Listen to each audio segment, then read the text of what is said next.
goes out to the one and only, the big cat, the fat cat. Big ups.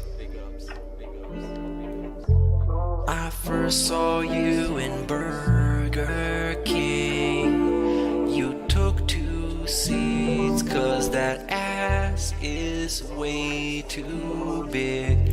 Had a boyfriend, I realized, but you told him lies with your raccoon eyes. The DoorDash is here. Wipe away your tears. Got you extra fries, and they taste just right. Have no fear, there's no trolls here. Kevin made you cry with those raccoon eyes.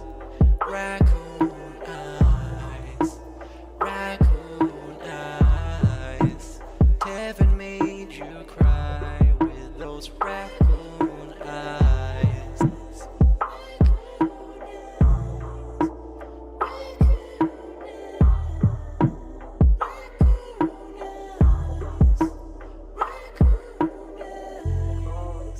Take you power walking on the beach, feasting on some sushi like you were the queen.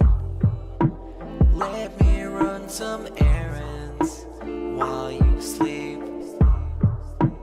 I can watch you play Skyrim all day this week. Have no fear, there's no trolls here. Kevin made you cry with those raccoon eyes. Raccoon eyes. Raccoon eyes. Kevin made you cry with those raccoon eyes. Raccoon eyes. Raccoon eyes. Woo! In reality, like I tell you guys, every day when I wake up, that's the best day of my life. Wagwan. Wherever you're at right now, hold it to someone that you love. Kiss them on the cheek for me. Tell them that you love them. Make sure they're of age. No Delia business out here. And make sure you ask for permission. No Brian Callen business out here. Let's love and hug each other. I'm out of breath. That little dance move I did. You can tell what unfit I am. But yeah, Wagwan, back to the random show. Episode what? I think number 84 I said, I think of the title, right? Episode number 84 of the random show. Big up all my family. Big up everybody in the stream chat. Big up Koila, big up Glass, big up Uj. Right? Big up Kilo Salamanca. Big up Queso's Moses. Right? You're all my raccoon eyes. I love you all. Let's do this. Woo! We bike. We are bike. Welcome back, everybody. Hope you are well. That's a little bit of an intro there. Big up Meerkat Inc. for the Raccoon Iron song. Absolute banger. I recommend everybody, please, if you haven't already, I recommend you check it out. I'm going to get up here on the screen again one more time so you can see the name of it. That is the name of it, of the song. Let me get up on the thing. Please make sure you check it out. Raccoon Eyes by Meerkat Inc. It's an absolute banger. I have it in my head all the time. It's an absolute banger. It will stay in your head and you can play it and smash it out. You know the vibes. You know the vibes. But here we are. Random Show episode number 84. Many things to discuss. Many things to get involved with. So if you are where you are, grab yourself some sort of drink. I've got a nice, frosted bottle here of Evian. Right? I kind of like Evian. I'm a fan of it. Not too bad. Not as big as my head, but you know the vibes. And yeah, sipping on that, getting all nice and cheery and doing a damn thing. We are back to the random show today. So all of you guys are upset saying, you're talking about too much fashion. I don't care about Balenciaga. Shut up about these shoes. Stop it. You're talking too fast. Yeah. I'm back here now for you, okay? I'm back now. I'm back. Random show is back. If you want to laugh at comedians, if you want to point and laugh at dumb things people do online, I'm your guy. This is the show, all right? we are back in the sector again. So thank you everyone for joining me. Make sure if you haven't already that you're smashing that like button down below if you're enjoying the show as we progress. If you don't enjoy it, of course dislike it. If you want to subscribe and and join me later on for other things, then of course that would be amazing. You could always click the channel link as well, the Exo Zinga Show, and it'll take you to my main YouTube homepage. And underneath there, you'll see on the homepage there'll be 2 other channels: my DJ channel and also a Random Show channel. So make sure you subscribe to the Random Show channel, because what I'm going to do with this live stream that you're watching right now, this one right now, is that I'm going to stream it, of course, let it sit, let it ride, let it get some views, then I'm going to unlist it like everyone else does, and then re-upload it on the Random Show channel so it can build up that side of things. So if you want to see it in full and get it replayed, then make sure you hop over to the Random Show channel. So make sure you click the little link, click my little head, and then go to the channel, see Random Show, subscribe, the vibes, But anyway, big up everybody in the stream chat, big up Ryan Swayze, big up my guy Dark Web J, big up Brian in there also, big up Coiler, everybody, Uche, Tottenham, Teacher, what's that other person here? Kilo Salamanca, everybody, big up, and thank you so much for joining me. It's going to be a bit of a fun one. There's been interesting developments, some fun developments we can go through, and then we're going to just keep on smashing on. I still have the plan. I'll probably have to do a poll later to see if you guys are down with it. But my plan later is to still do, like, as I mentioned before, somebody in my Discord, again, join the Discord if you haven't already, said something that really stuck with me about if you want to take the piss out of something, you have to watch it. So, what I'm going to do going forward now, of course you can get a shout out. What's your name? Joe Die La Flame. Big up Joe Die La Flame. You can always get a shout out. Of course, you can get a shout out. I don't charge for shout outs here like fucking DSP and Wings of Redemption. All right, shout outs are free around here. None of that charging shit. Anyway, so somebody said something that stuck with me in the Discord, and they said, "Hey, if you want to take the piss out of stuff, you have to watch it." And I agree. So now going forward, I'm going to sacrifice myself, my mental capabilities, my brain power, and I'm going to commit to watching the Fighter and the Kid, in full on live stream. So I'm going to react into it live in a moment. It might make my brain rot because I've legitimately haven't listened to it in full in maybe 5+ years. I'm not even lying. It's been a long time since I've been homeless. I've not listened to it, basically, which has probably been about 5 to 6 years. So it's going to be a big thing for me to do, and it's going to really hurt my soul and stuff. But in an effort to provide content and to be of service to you guys, my viewers, I'm going to do it. So definitely make sure you join me in that one. So if you do see me sitting here looking bored out of my face, watching the Fighter and the Kid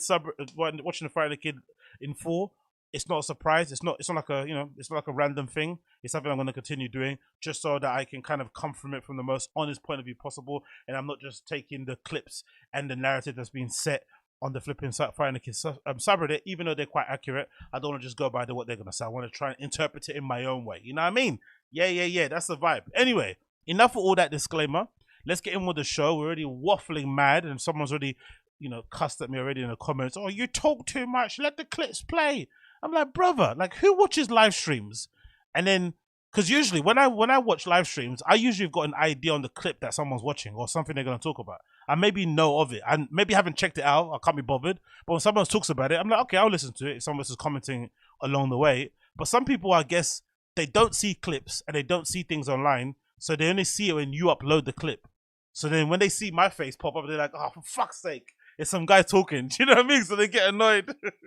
And obviously I'm there rambling, and they get proper pissed off. I'm like, brothers, look, all you need to do is just search for the clip itself, watch it yourself, and then you don't need me anymore. You know what I mean? I'm out of the picture. But hey, what can you do? Moving on. So here we go. Let's go. Yes, big up Hassis B.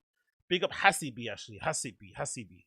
Big up. So, moving on to the show. Let's get right on it. Let's jump on the thing, right? Number one thing I want to talk about here. I know nothing about football, but I thought this was absolutely hilarious, considering everything that's been happening, right? It says, Rich Eisen, keep an eye on Tom Brady unretiring. This motherfucker just does not want to let it go, innit? Like, what is it about football that is that appealing to somebody like this? That's achieved absolutely everything. He's the GOAT, and he still does not want to give it up. He sacrificed his family, his marriage for the game. Completely, from what I could see, his last team he was at, he kind of, it kind of didn't work out in the end, and he didn't really, I think he was injured towards the end also. And now, even though he retired, he says he might unretire. Absolutely wild. And from what I know, the one he wants to play for, I think, is the Dolphins, right? And they're really bad, aren't they? The Dolphins, are they really shit? But anyway, let's continue. The GOAT may not be out of pasture after all. Rich Eisen, the NFL network anchor, spent the week in Indianapolis and dished out on several rumors that have been heard by the NFL scouting combine, including a juicy one concerning a possible Tom Brady unretirement. This one just blew my mind. Tom Brady might not be done after all. A couple people are like, hang on, just you wait. And I was like, he's Instagramming out pictures of his cat, but it doesn't look like he's getting big and fat, does it? Let it play out. Let's see who wants it. Let's see who wants what. Oh, okay. So I guess they're saying the fact that he's not getting big and fat, I guess in the NFL, because I'm assuming that because the training is so freaking brutal, when people do retire, the first thing you notice when they do retire, similar to like football, we have the same thing here in the UK with football. When a really high level person's playing football and they retire, the first thing you see within the first month is they gain loads of weight, because finally now they're not having to wake up at like 6 a.m. every morning to go to training. They don't have to eat chicken and broccoli every day. They can just pig out and do what, you know, regular people do that are not athletes. So I guess the fact that Tom Brady is posting like first traps of himself naked, looking in fucking fantastic shape, right, with little panties on and shit, in his massive condo apartment or, you know, massive flipping lovely loft building somewhere, it probably means that, you know, he might be eyeing something like, you know what, he's got something going on there. He got something going on there. Continuing here, look at him looking chiseled and stuff. Let's continue, scroll out, let me read the other bit of the article here. Oh, this is him, Rich Eisen, talking there about it. It continues here. The one place that folks are saying to keep an eye out is Miami. If the Dolphins somehow or some way get a doctor's report or a piece of information for a medical evaluation of Tua Tagovailoa, I guess that's the guy that got injured, right?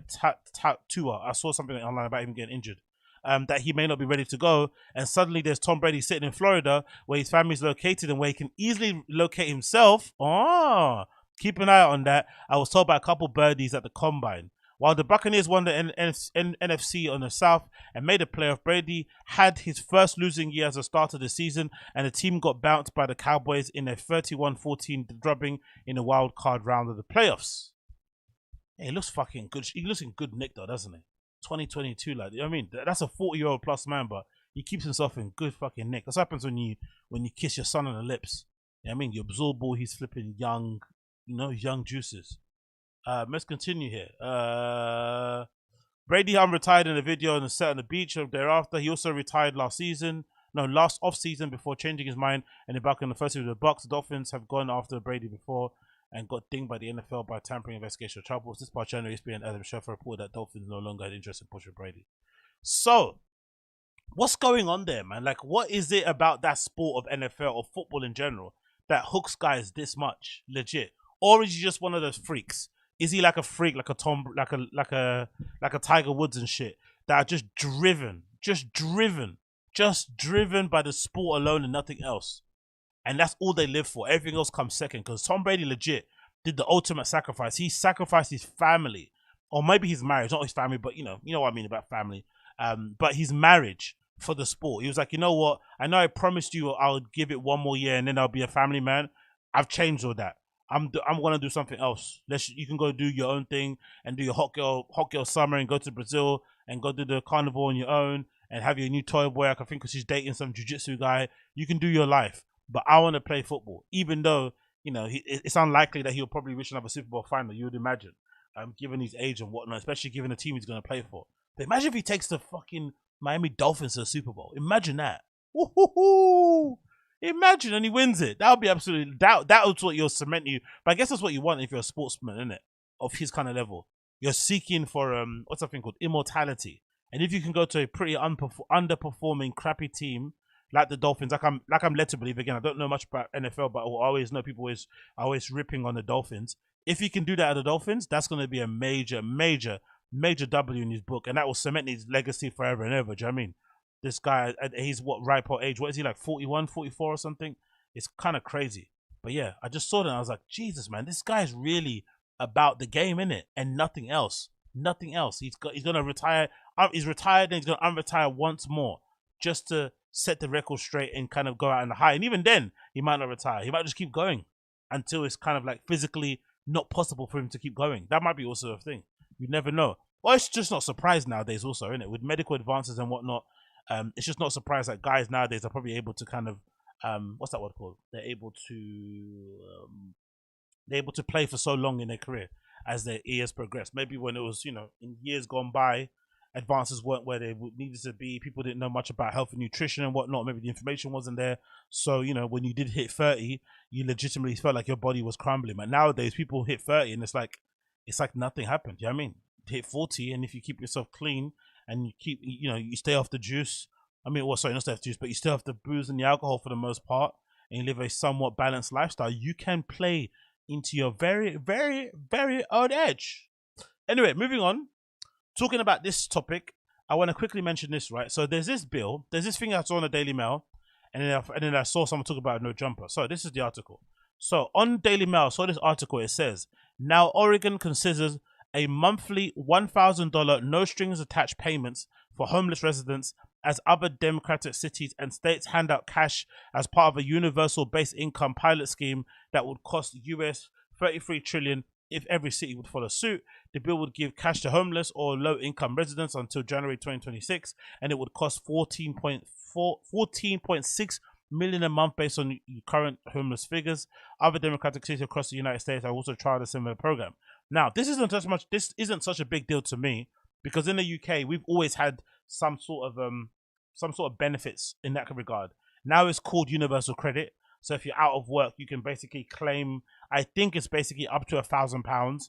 And then I think you can also put in for subsidies to help you pay for your housing costs and whatnot. And what basically happens is that everyone that works, like myself included, that money that they kind of give people if they don't have work, that comes out from your taxes. So it's kind of like the people that are in work are paying for the ones that are kind of out of work, but it's kind of a small amount that gets out of your taxes all the time. But it also obviously helps you if you're out of work, that you got something to kind of fall back on if you do need some money to kind of hold you over. But it's not as like, oh, here's the money and run. There's like loads of things that you have to kind of do. You have to kind of commit to what they call them. You have to commit to some sort of like you have to basically commit to a job search. And I think every week you go and check in with somebody, and they basically make sure you're applying for places. If you need help to write your CV, if you need, I don't know, numbers to call, agencies and stuff, they'll do it. So it's not just they just give you the money and that's it. You have to kind of keep up those commitments. If you don't, you can get penalized or you can not get payments and shit. So it's kind of on you to kind of make sure they kind of follow through on that. So it comes with some sort of like, responsibility to kind of do your part of things. But for whatever reason, I don't know why it is about America, but you guys in America don't seem to react well to this sort of stuff. It seems to be things that kind of divide people like right down the middle, especially when people were talking about universal basic income at the kind of middle of the pandemic, when people were out of work and whatnot, and it was hard to get work. Nowadays, low paying jobs are obviously paying much better than they were before. Maybe the job market is a bit tight, but the jobs that are available are paying very, very handsomely. So the onus is probably on you to probably get a job as opposed to be on benefits, because why would you be happy just making 1,000 sitting on your ass if you could possibly make 3,000 working, 36 hours a week, which isn't too much really in all ways, shapes or forms, or even 50 hours a week. I mean, at least you're going to be able to make friends and stuff and feel a bit rewarded and kind of gratified in that regard. But for whatever reason, with you Americans, it seems to really, really, really, really cut down the middle between you guys. Like, you don't seem to like it at all when people talk about universal basic income and getting money for free, or quote unquote. And one example is this guy Yuri from No Jumper, who had a very weird, I think, interpretation of the news, and also point, especially when you consider what he does for money, like as a job. So let's play what Yuri had to say about that same article about, Oregon and other states basically implementing a £1,000 payment, no strings attached, to homeless people and people that are low income, or just people that are out of jobs and whatnot. Here's Yuri's impression of it. All right, guys, next on the news, I have a couple things to say about this. We have Oregon. Oregon will be passing a bill, so a proposed Oregon bill will provide homeless population $1,000 per month that recipients could use to their own discretion. The bill introduced last month would establish People's Housing Assistance Fund demonstration program to give 12 monthly $1,000 payments to those suffering from homelessness and who are on the brink of becoming homeless. And then right here in quotations it says payment may be used for rent, emergency expenses, food, childcare, and other goods and services of the participants' choosing. And here's my opinion on this whole thing. Let me know what you guys think. And here's also, it's like I've kind of talked about similar things to this on on my podcast as well. And people will be like, "Oh, you're so harsh on the homeless people," blah blah, all that stuff. No, guys, I am very open to helping people. You know what I mean? I'm like, I have a heart just like any other human does. It's like you want to help people, all that stuff. I've lived in Los Angeles for a long time, guys. And I've known a lot of homeless people. A lot of homeless people are not really like fucking desperately trying to get a job, especially when the government is there facilitating and providing all their fucking needs and any services they could potentially want. And I just honestly think that when you have people relying on the government for money or whatever it is, it's a negative situation in the end, because a lot of times people get complacent and they get used to it, and they will purposely find a job or other forms of income that are under the table so they could continue getting payment from this. It kind of like, I feel like it limits a person more than it does help a person at the end of the day. $1,000 not finna help no homeless person get nowhere to stay. Facts, especially $1,000 is not finna do shit. I don't know about Oregon though. Oregon might be more. Can we see the average rent for Oregon, for rent in Oregon? So anyway, you get the gist, right? Yuri's basically not a fan for any social system that basically allows people to, on the lowest rungs of society to kind of get their get themselves back up on the ladder or get themselves back on their feet. The funny thing about it is that this Yuri guy, if I'm not mistaken, this Yuri guy from No Jumper is very well known. Let's see push-ups. Is very well known for being a live streamer. He creates content online, and essentially his entire living is made from making videos like I do, and from also doing I saw Yuri push-ups, so it's not there. And from also doing like challenges and shit. I forgot what's his channel name. I forgot anyway. Don't know what his name is actually. Let's see. Yuri No Jumper. Let's see how it goes. But essentially, he gets online. He streams like I do, and you'll do like, oh, I'm gonna drink a certain drink, and then you're gonna tip me, and then I'm going to be able to make some sort of tip goal, or I'm going to do push-ups and stuff, like that kind of level of streamer, right? Dancing on stream and doing all that sort of madness, right? Okay, cool. Do what you need to do. But essentially, that's what he does. And sometimes you might even dye his hair a certain color based on how much people pay him on stream. His idol, for instance, is flipping Ice Poseidon, whose entire career is kind of, resting on donations of his fan base. And Ice Poseidon's even a worse example, because Ice Poseidon was caught in that massive scam where he essentially scammed his fans. I think it was from some crypto thing. I don't know what it was, but he scammed them and then he didn't want to pay them back. Like, he basically fessed up to the scam and was like, yeah, I had to do it because I needed the money, basically. So he kind of purposely and willingly scammed his fans. And of course, his scams, being the dollars they are, continue supporting him. But that's basically his idol. His idol is that guy who kind of championed and spearheaded those kind of IRL kind of streaming things. And he also streams, specifically kind of with the idea of, with the idea, people say no, it's crypto scam, with the idea specifically of making his income from donations. Oh, that's kind of his entire life. It's kind of based on that. It's not even like trying to work a regular job like I do and do this stuff on the side. No, it's all about streaming online and hoping you get enough tips or subscribers to kind of make sure that you're kind of on float. So someone like that to have such a weird and a real skewed opinion on the whole Oregon handing out $1,000 to homeless is really bizarre to me. But it's not uncommon for whatever reason, because the first thing I thought about was Caitlyn Jenner, right? Caitlyn Jenner, sorry, how do you pronounce her fucking name? Basically coming out after Bruce went, transitioned over to being flipping Caitlyn. And then, everyone thinking, oh, Caitlyn Jenner's now going to be an advocate for LGBTQ, queer people, trans people. No, actually, she came out with that famous line, I'm more of a traditional kind of girl, right? And everyone was like, what? How can you be like trans and, living this sort of lifestyle, but then you're incredibly right wing? But I think that's kind of common. People that sort of like live a lifestyle that's very, one way, but then their politics are a complete other way. For instance, basically Yuri's, life is basically subsidized by his fans, which you could say is more of a liberal side of things, but then his politics are maybe leaning on the right-hand side of things, which is really odd. But then I also don't think it's a specific thing to him. I think in general, Americans just don't respond well to the idea of the government putting into place systems that kind of help people on the bottom rungs of society, because people kind of talk about this thing a lot. And again, I'm a good example of it. Like, I've worked my entire life. For the most part, I came from a low, kind of a poverty-stricken sort of area, low-income household. There was no money to like buy stuff that I kind of needed. So quite quickly on, when I was young, I kind of figured out, oh, if I want the stuff that I want, and I've always been into clothes and shoes and stuff, I had to work basically, or just figure it out. There was no mummy getting me flipping, trainers. She might buy me one trainer, but if I wanted 4, I have to buy the other 4 myself, kind of thing. Do you get what I mean? So with that, I kind of always worked, and I actually like working. I actually enjoy going to work. I actually enjoy being part of a team. I actually enjoy contributing to something, a project, whatever it may be. And I also slightly enjoy the structure it gives me, even when it's to do with YouTube and to do with DJing, to do with podcasting. I like the fact that I have a 9 to 5, and after I come back home, I've got all these hours to do other things I want to do in my day. I kind of like that sort of like balance it gives me. But I'm also understanding that just because I'm like that doesn't mean everyone's like that. So there might be people out there who just don't vibe with working. It's just not their thing. They maybe don't have the skills or the education, and maybe being able to give them £1,000 a month for them to kind of look after themselves to a certain extent, but then it's still not enough for you to like splash out. For instance, £1,000 in London ain't gonna go far.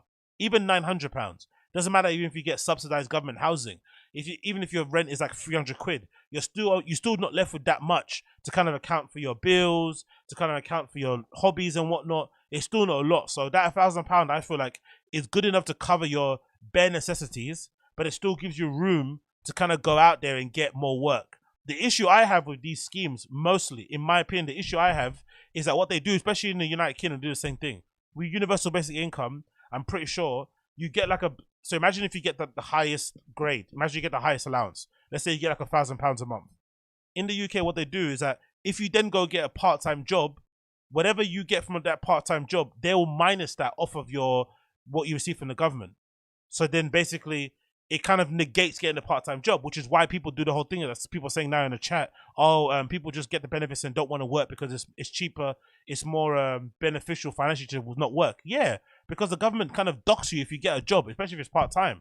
I think what they should do, give people £1,000, but then say if you get a job that's over a certain amount of hours, that's when we'll dock you. But not if you just get any job, even if it's 1 day a week, we're going to dock you. No, maybe make it like, I don't know, 22 hours. If you get a job that's 22 hours, then we'll dock you, and then we'll kind of slowly but surely wean you off of universal credit so you can go full-time in your workplace.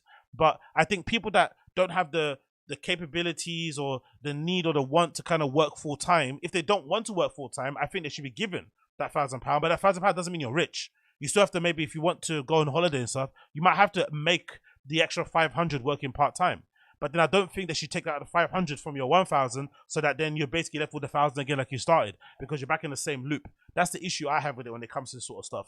And like I said before, just to make it clear, I just don't think like, just because everybody's working a 9 to 5, I don't think everyone should make a 9 to 5. So I don't think everyone should be having to work a 9 to 5. And there's different circumstances for it and whatever else it may be. That's just my theory in it. Anyway, everyone can have a different one. We continue here, the article. It says Oregon is considering giving a vast homeless and low-income population $1,000, no strings attached. Sorry. What's up there?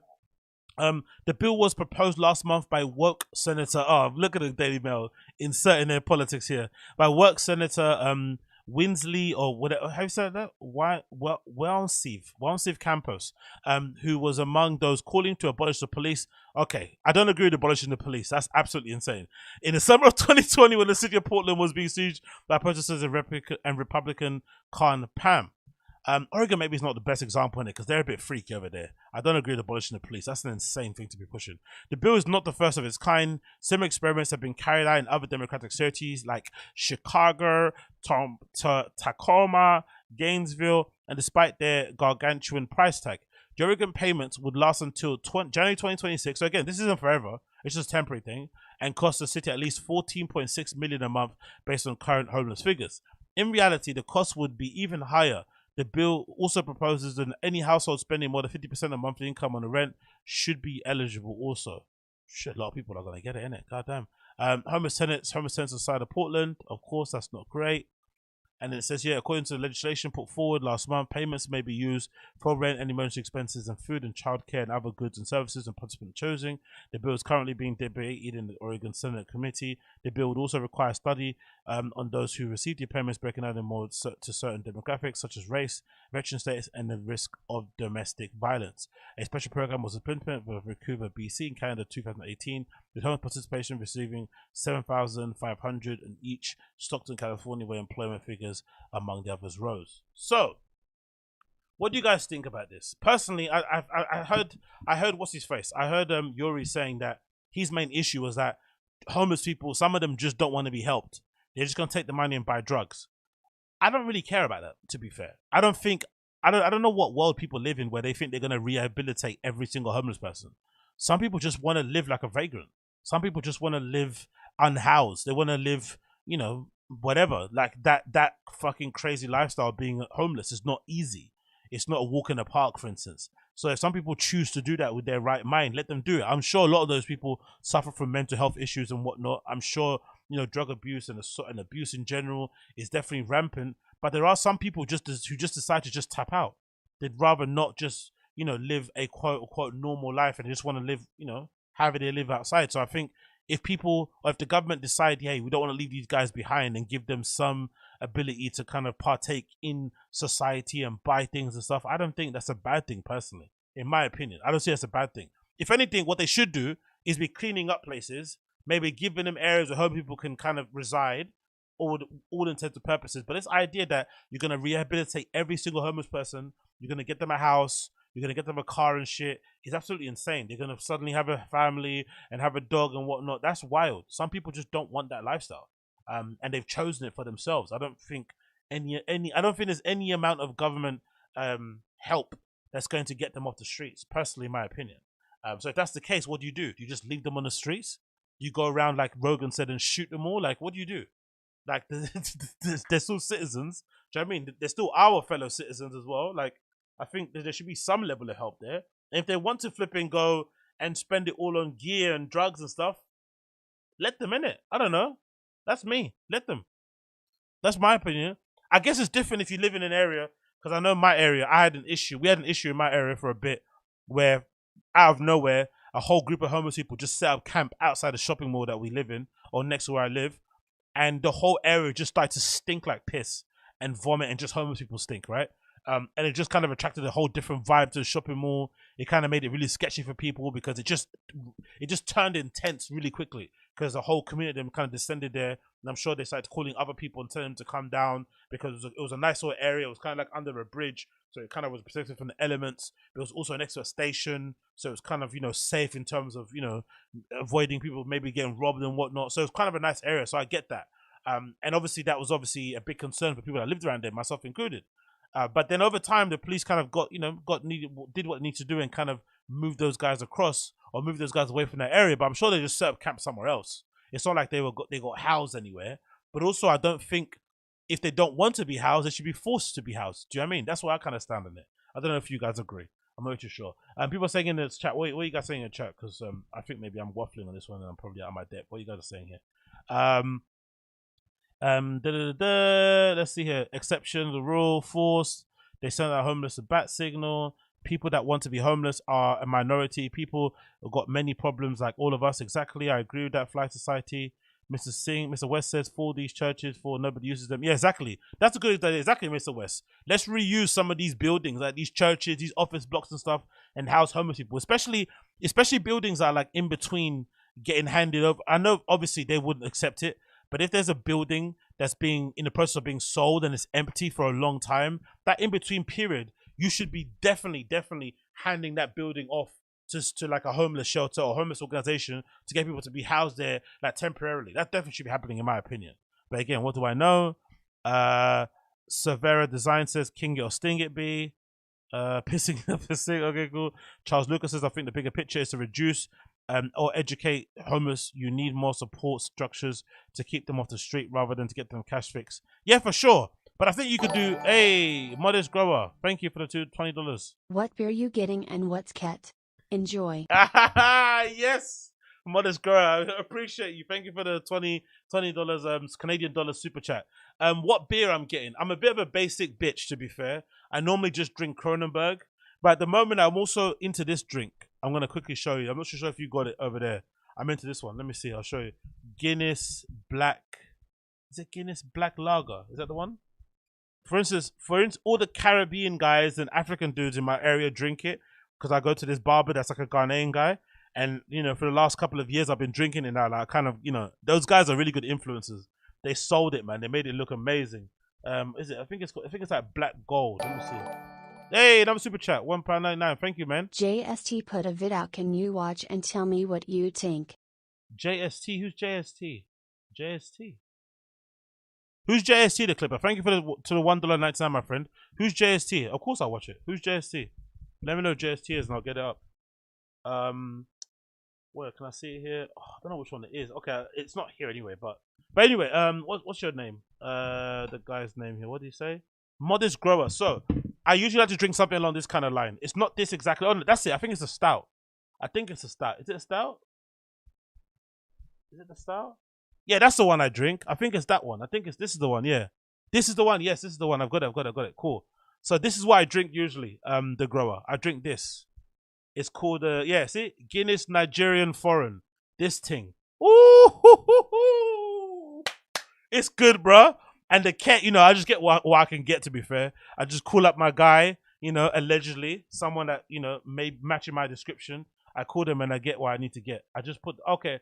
You put it out the clip. Okay, cool. The clip. I'll check out your channel now. That's what I do. I'm going to explain what the cat is. Exactly, yeah. I just get my cat where I get it from. Yeah, should I get up the kind of what I get? I don't get the I don't get the rice. I get the shards. But yeah, that's the Guinness that I'm kind of on at the moment. Anyway, let me stop with the Guinness talk. I'm gonna start getting thirsty. But yeah, let's move on. Enough of the homeless chat. Let's move on from that one. We did that one already. Oh yeah, let's see this one. Let's check this one out. Oh yeah, and let me note that down as well. Let me see. What do you say? Let me put that on my list of my stuff. The Clipper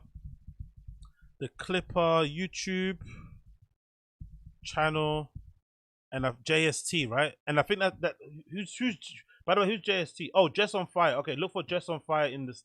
Okay, look for Jesse on Fire.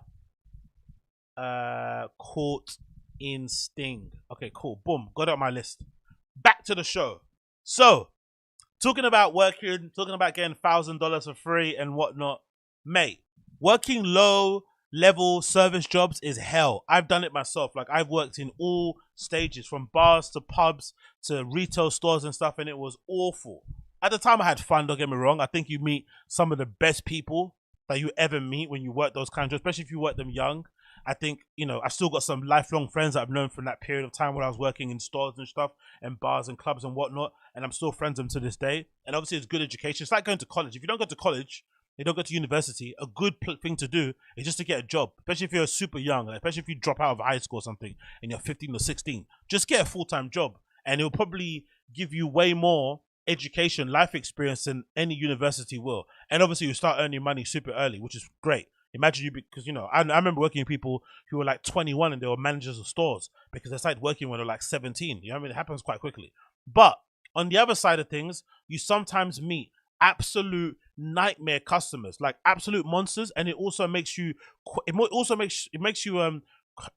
faith in humanity working those kind of jobs. So it's good for your life experience. It's good for your just character building and whatnot, and obviously put some money in your pocket when you're young, but it definitely makes you lose your faith in humanity. And this is a good example, a little video from the Public Freak Out subreddit of this woman going off on a guy in a restaurant because I think he forgot to put mushrooms or something in a sandwich. Absolutely insane. 30, the fuck? Hey, you gotta get your girl. Now you recording me and shit. Wow. Yeah, I'm recording myself for my own safety. Exactly what I'm doing. That's exactly what I'm doing it for. Exactly what I'm doing it for. What is the problem? You one is ready, right? Because he tried to sit here. It's common knowledge. It's common knowledge. People have mushrooms on the thing. They call me a bitch. He called me a bitch. So fuck you. You coming at me heated. You think I'm just gonna sit there and take it? You gonna sit there and call me a bitch talking about receiving hairline and shit, and I'm not gonna call you a bitch? Fuck you. Have you ever been in a restaurant? All my life, I don't think exactly get your girl, but I don't think I've ever been in a restaurant in my entire life where I've been made to feel that I could get to this kind of level of emotion. There is annoying times in restaurants. You pull up to a place that you've already pre-booked. They don't have your table ready, and they make you wait for an obscene amount of time. Like, let's say more than 10 minutes. Like, it's like, come on, guys. You know what I mean? Like, why go on for this? That gets annoying. Or you just don't. Or the other thing I like, or I don't like sometimes when you go to restaurants, you roll up to a restaurant and no one attends to you when you get to the front. Everyone's just kind of like doing their thing and they just forget about you for whatever reason. Sometimes you might think it's racial. It probably isn't, but you know, you have to kind of wave that kind of race card. That kind of happens. That's annoying. Or you order something, you know, dodgy comes in. But usually, in most places, doesn't matter where you are, bar, restaurant, night, whatever, yeah? Most places that you're interacting with people that are working in some sort of service industry, if you just approach them with kindness and understanding, hey, excuse me, I've got a table booked for 4:30. It's now 4:40 and no one's attended to me yet. Could you see if my table's ready? Someone could quite quickly sort it out. I'm sorry, my bad. We're short-staffed. With my mistake. Apologies. We'll take something off your bill. We'll give you a free drink, free dessert, whatever. They'll get it sorted quite quickly. It's not that difficult. Even if you go to a place you're like, oh, I saw the promotion for this sandwich and it had this particular ingredient on the inside. I didn't get it. What's the deal? They might say something, might explain. Or if you're nice to them, they might say, hey, don't worry. I'll give you that for free. Or next time, here's a voucher for when you come back. Whatever. You can usually sort issues out just talking calmly. So in my head, I could never picture when I used to work on the other side. So when I was this guy, I could look at customers thinking, how did you get so angry? Like, how did you go from 0 to 100 in a restaurant? What could we have possibly done? Because for me, the only thing that would justify this level of reaction is if I legitimately like looked at you in the eye and started pissing in your sandwich and then closed it and gave it to you. That's the only thing that should make you react this way. But if I messed up your sandwich, if I put ketchup instead of mayo, or if I forgot to include the coffee in your thing, just tell me. Just come to me, tell me calmly, hey dude, would you mind blah, blah, blah, and we'll get it sorted. It's not that big of a deal. Fuck you. I have self-respect for myself, all right? Fuck you. All right, cool. Don't come at me. Don't come at people yelling at them like that. Call them shit. They're not expect to be called a bitch, all right? You call me don't act like a bitch. People will call you a bitch. Simple as that. There's your Philly. Take your Philly and get out. Take your Philly and leave. Yeah. I'll give the free one. Embarrassing yourself out here. Look at you. You're embarrassing yourself. I'll post it everywhere. I'll post it everywhere. Post it everywhere. Post it everywhere. Oh, look. Come on, bro. Great behavior. Man. So wild, isn't it? Honestly, I don't get it. If people say in the chat, call it saying chat. Look at her partner. She loves spitting. What's that? Look at her partner. What? Look at her partner. Okay, I think you deleted. Drugs probably. If you laugh, they'll freak the fuck out. Yeah, exactly. Yeah, he wins. He handled it amazingly. He handled it really, really well. Like, don't come to me with that sort of mess and expect me not to get back to you. That's something as well you always used to realize in stores. Like, whenever someone will come to you with sass in a shop, right? All the time. Usually, if you met them back if you gave them a bit of sass back, a tiny bit of sass back, they were so shocked. Like, how dare you? I'm the customer. It's like, yeah, you're the customer. At the end of the day, I'm also a human. I'm also a young man, a young adult, whatever it may be. Like, I've got emotions myself. Like, you can't just talk to me anyway. And then when you kind of reply to them the same level, they're so caught off guard, as if like you should just be standing there taking all their abuse and not saying an absolute word. It's like, who do you take me for, man? Like, you guys are bugging out, absolutely bugging out. But yeah, I don't know, man. Respect and solidarity to all my guys out there working in the service industry. I've been there. Honestly, it's absolute hell. And customers are probably getting worse than ever before nowadays. And it seems like I always used to think, right, because I kind of left working in the service industry just as social media and all this sort of public freak out stuff took off. And I always imagined that somehow mobile phones would kind of stop people acting crazy in shops because people wouldn't want to be embarrassed. They wouldn't want anyone to see them acting crazy in the shop. So they kind of keep it like, they kind of keep it cute as possible. But it hasn't. It hasn't done that at all. It hasn't done that at all. If anything, people are worse with the phones. They actually act up with the phones. That's how bad it is. That's how bad it is. It's like, God almighty, man. Like, come on. Anyway, talking about that. So, I want to know in the chat if there's some very honest people that are very honest and don't lie to myself or to others, honest people that can honestly say during this tight financial squeeze we're in at the moment, some people would describe it as a recession. Things are tough out there, right? And whatnot. I want to know from you people out there, have you seen an increase in your, willingness for a 5-finger discount?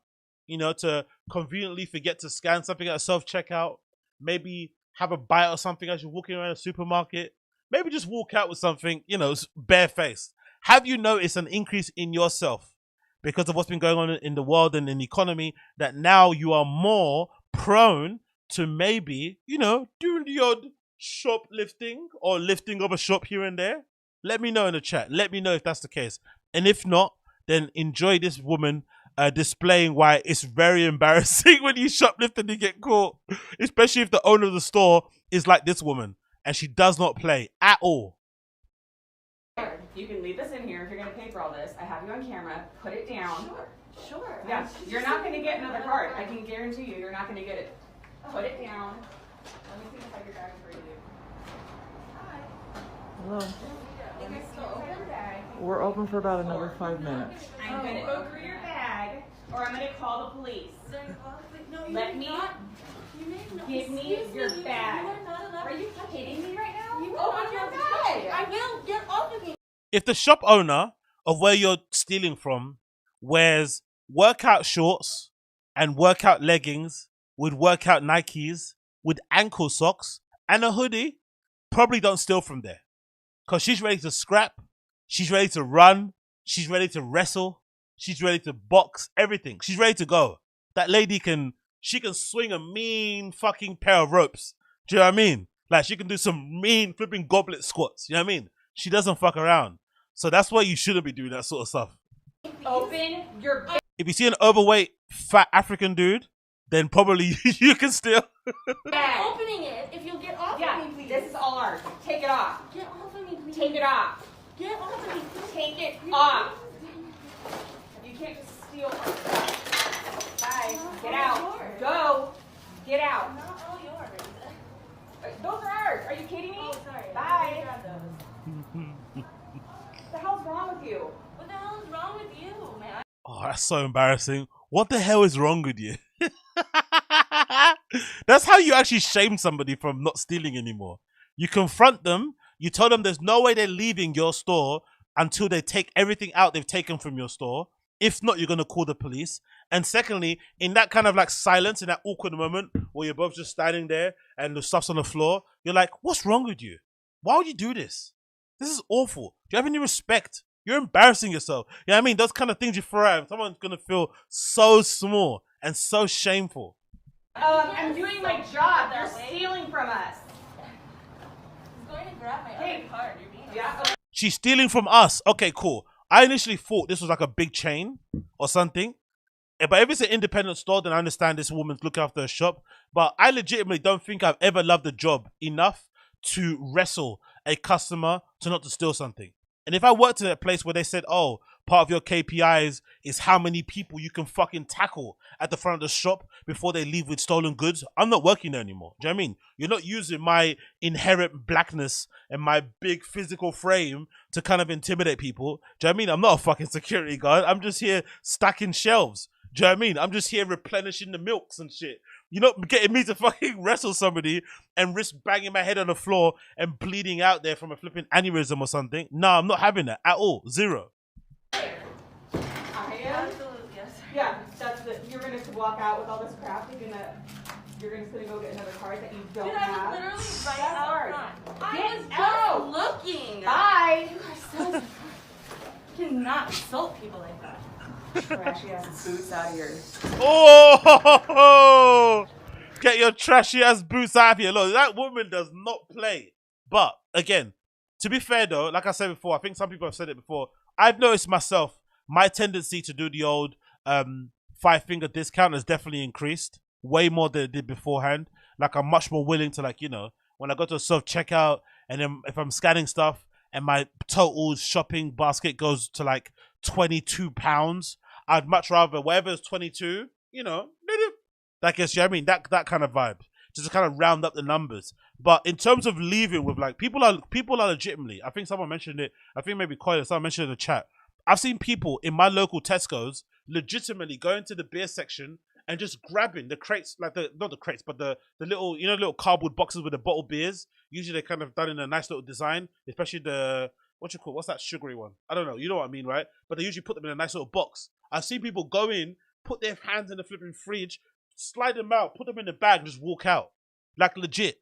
And now, the shoplifting thing in my area, especially in the Tesco's that I go to, because I go to we have like a Tesco Express. and it's really dodgy how they do it. It's really bad business, right? But the Tesco Express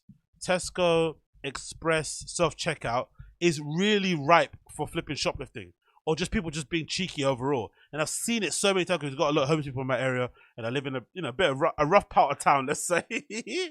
And here's what I tell you. Look, so this is what they do, right? So in my area, we've got Tesco like this, right? But the self-checkout doesn't look like this. It's a bit different. It's a new one. It's not. This doesn't got the scanner. They don't have it here on this thing to see. Let me see if we've got let's just see new machine. Have they got it here? I'll show you what I mean, because it's really, really bad, and they must lose a lot of money over time and whatnot. But it doesn't have it here, does it? No, it doesn't have it. Okay, cool. Anyway, so what I was going to describe it to you was this, right? The self-checkout in Tesco's is next to the beers where I live. Right next to all the beers are for some reason. But it's not like the conventional one that you're used to, which looks like this, right? Let me get up and copy them. The conventional one you're used to looks like this. Where you kind of scan it like that, right? And you kind of scan it there and blah, blah, blah. But the one they got now doesn't have that metal bit at the bottom. So there's no weighing. You just scan it. Like, you just scan the item. So people that are stealing the beer, some people will like still put them in their bag. Some people will go get the thing, go to the machine, and like, I don't know, scan something tiny like a chocolate bar, and then pay for it and then leave. So it looks like they paid for the beer, but they haven't. And because there's no bit where you kind of bag it to weigh the thing or anything, it just looks like you paid for it. So they're losing so much money, so much money. It's absolutely crazy. But yeah, I've definitely seen an increase in myself trying to, doing the whole 5-finger discount just because I want to round up the numbers and whatnot. But I'm not doing it like I'm not going in there and stealing my whole weekly shopping. Because I know some people in my friendship group who are legitimately doing that. They just don't want to pay for anything. So they just go there and just with an empty tote bag and just go shopping like they're fucking playing, supermarket soup or some shit. But yeah, this lady's back again with another occasion. Again, I hope this is her store, but it doesn't look like it. But one thing that we do know about this lady, either she works out at the fucking supermarket that she works at, or after she finishes her shift, she goes to a CrossFit or something. I don't know, because she's always in workout gear. Look at her again. She's got those good Nikes on for working out. I think they're like an update on the Roshis. She's got actual running shorts, the nice short ones that kind of, that you can kind of, run up and down in. It's probably got a little pocket there to put your iPhone in, face mask. Hair looks curly at the end there because she usually puts it in her bum when she's ready to work out. This lady's on job. Like, she will fuck you up. And she's also very confrontational. Doesn't mind it at all. Take everything out of your bag and put it on there now. Okay. And get out. Seriously, everything. Okay. Calm down. Don't tell me to calm down. Calm down. Do you have anything in your bag? What bag? In your purse? You have nothing? Do not have nothing. Like those kinds of things? Do you have anything in your bag? Do you want some smoke? Oh my god, look how much stuff is coming out there. Wow. Yeah, pens. Dump it out. It's empty. Oh, okay, cool. I'm assuming this is like an art supply store to kind of resell. Because that's what I realized, because I'm really friendly with like the security guards in my store at my local Tesco's. By the way, life hack for everybody. Make sure you befriend security guards or even staff that work in stores. Because sometimes if I get there late and just about to close and he sees me, it's just me by myself, he'll let me in so I can quickly get some shopping before the stores close. I know it's a bit, it's not good to do that, but if you are friendly with those guys, it's kind of nice. And one time I got talking to my security guard at my Tesco's, and he told me that one of the most stolen items in the Tesco's, you know what it is? Heinz ketchup. Homeless people or people just want to shoplift, they'll go and steal boxes of Heinz ketchup from supermarkets and then try and resell them to flipping off licenses, or what you call bodegas over there in the States. People are reselling stolen Heinz ketchup. Heinz ketchup. Your whole purse is full of this stuff. You think I wasn't gonna? No. So I'm not surprised. The reason why I mentioned that, because this art supply shop, I'm assuming they probably have really good pens, like the pens that I have. Like, I don't know, really good brands of pens. So you could probably steal those pens and sell them to maybe independent stores, or just sell them individually online. You can probably make a good amount of money listing them on Vinted, putting them on eBay, putting them on Amazon, all that sort of shit. Do you know what I mean? But yeah. People saying in the chat as well, what ketchup? Ketchup is crazy. Yeah, mayonnaise and butter is pricey. Oh, and also, another thing to note, I need to take a picture of it. In my local Tesco's, you know what they put? You know what they put behind the till? You know, usually behind the till they have like some items that you can't, you know, grab on the shelves because they get stolen. You know what they put behind the till in my Tesco's? Like in the cupboard, you have to kind of open it and get locked out. Coffee. Like, you know, coffee, like instant coffee in the little tubs. Yeah, they put those, like the good one, of course, the ones that you make nice coffee with. They put that shit in the fucking cupboards. Crazy, right? Coffee. So Heinz gets stolen and coffee. So that kind of gives you an idea of where I live. You touched me. You just ripped my jacket. Give me the stuff. What? Oh my God, get off me. You ripped Hey, my I jacket. don't care. You're salting me. Hey, you're Oh, salting. look at those calves. That woman works out. That woman has done a couple of burpees. She's done a few deadlifts, right? She's done some fucking bear crawls. She's done some goblet squats, as I said, right? That lady's done a couple of good form bench presses. She's done a proper pull-up, no fucking CrossFit kipping, a proper pull-up, right? Proper sit-ups. Like, she's done proper shuttle runs. That's a lady. Like, she's ready to rock. Sometimes you just pick the wrong place to shoplift. That's the wrong place, man. This woman does not fuck around. You're insulting me. You call him Stop. John. Ow. Call him right now. Call him right now. Oh my God, you took my bag. Hey. Stop. Oh, Get wow. out. With Get one twist. out. Don't hurt me. Don't hurt me. I'm bored. Call the police. Stop hurting me. Call the police. Stop hurting me. Instead of recording me, call the police. I'm bored now. Please, you ripped my jacket. I'm bored now. She's trying to get Stop it out recorded. right now. I will. Just don't I'm not letting go. I will pour it I'm out. not letting go. Dump it out. Dump it. Oh my God. Look how much stuff she's stolen. Get out. Oh my God. Oh my God. Look how much stuff she's stolen. Pick up what's yours and leave. Now she's crying. This is not okay. Yeah, you know what else is not okay? Stealing from us. Oi! Lesson learned, right? Probably not. Listen, let's call the cops. Call him. Call him now. Seriously. Yeah, call him. Call 911. She just assaulted me. Yeah, well, I didn't shot You assaulted me. I didn't assault you. You ripped my jacket. You assaulted me. Good. You assaulted me. That's a measure 11. Yeah, that is. Nice. I'm pressing charges. Okay. I'm pressing charges. You think this is against the law to hurt somebody? You know what else is against the Yo, you can see her ass from here, can't you? Is that a leg? Like, lady, man, come on, brother. Like, what going for this? Who's wearing like sheer tights to the supermarket? Is this what you guys do over there in America? Ladies go out in tights where you can see legitimately their ass crack. Like, God damn it, man. Like, can't you feel the wind breezing past your bum as you're like bending over or something? Like, wear a longer hoodie or something. Like, come on. shoplifting? Yeah, okay. Did you ever think about that? Yeah, but not hoodies. You just ripped my all my stuff. I didn't rip your jacket. I ripped You ripped my jacket and my purse. My whole jacket is Bye. ripped. Out. No, wait Go. for the cops to get here. Oh my God, look how much stuff she I cannot believe stole. you just did that. Look, you ripped my bag. We have everything on camera. So That's fine. You assaulted me, ma'am. This is not okay. Leave, man. Don't. This is more shameful. If you get caught stealing, just leave. Don't start arguing. Don't start doing all this, turning it into, trying to switch it into some moral crusade or trying to gaslight something. Exactly. Now she's the victim. Come on, man. Have some pride. Have some dignity. Like, just leave. Have some shame, actually. Have some shame. Neither is stealing from us. Stop there, wait for the cops. She literally scratched me. I'm bleeding. right. No, really, I am. Okay. All right. Yeah, you're going to jail. Bye. Come on. You're not gonna pick up your stuff? Yeah. You don't want your Skittles? You can go too. You don't want your Skittles. This woman is a savage. You can go too. You don't want your Skittles? No, it's fine. I didn't see you conceal anything, so it's fine. Oh, that was brilliant. Oh, that was brilliant. Oh, that was fucking exactly as Space Girl said. If you're gonna teeth, just teeth and leave. Exactly.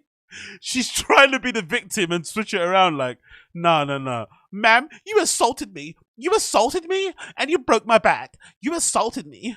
I loved it. There's nothing better than entitled women are the best, man. That entitlement, even when you caught stealing, someone caught you stealing and you're still entitled. Like, come on, man. Entitled women are probably on the same level as like those delusional guys online. You know, those kind of guys on the manosphere who think if they just make money, that they're going to get any girl they want. And then they get the reality that like sometimes just because you got money doesn't mean everyone's gonna sleep with you.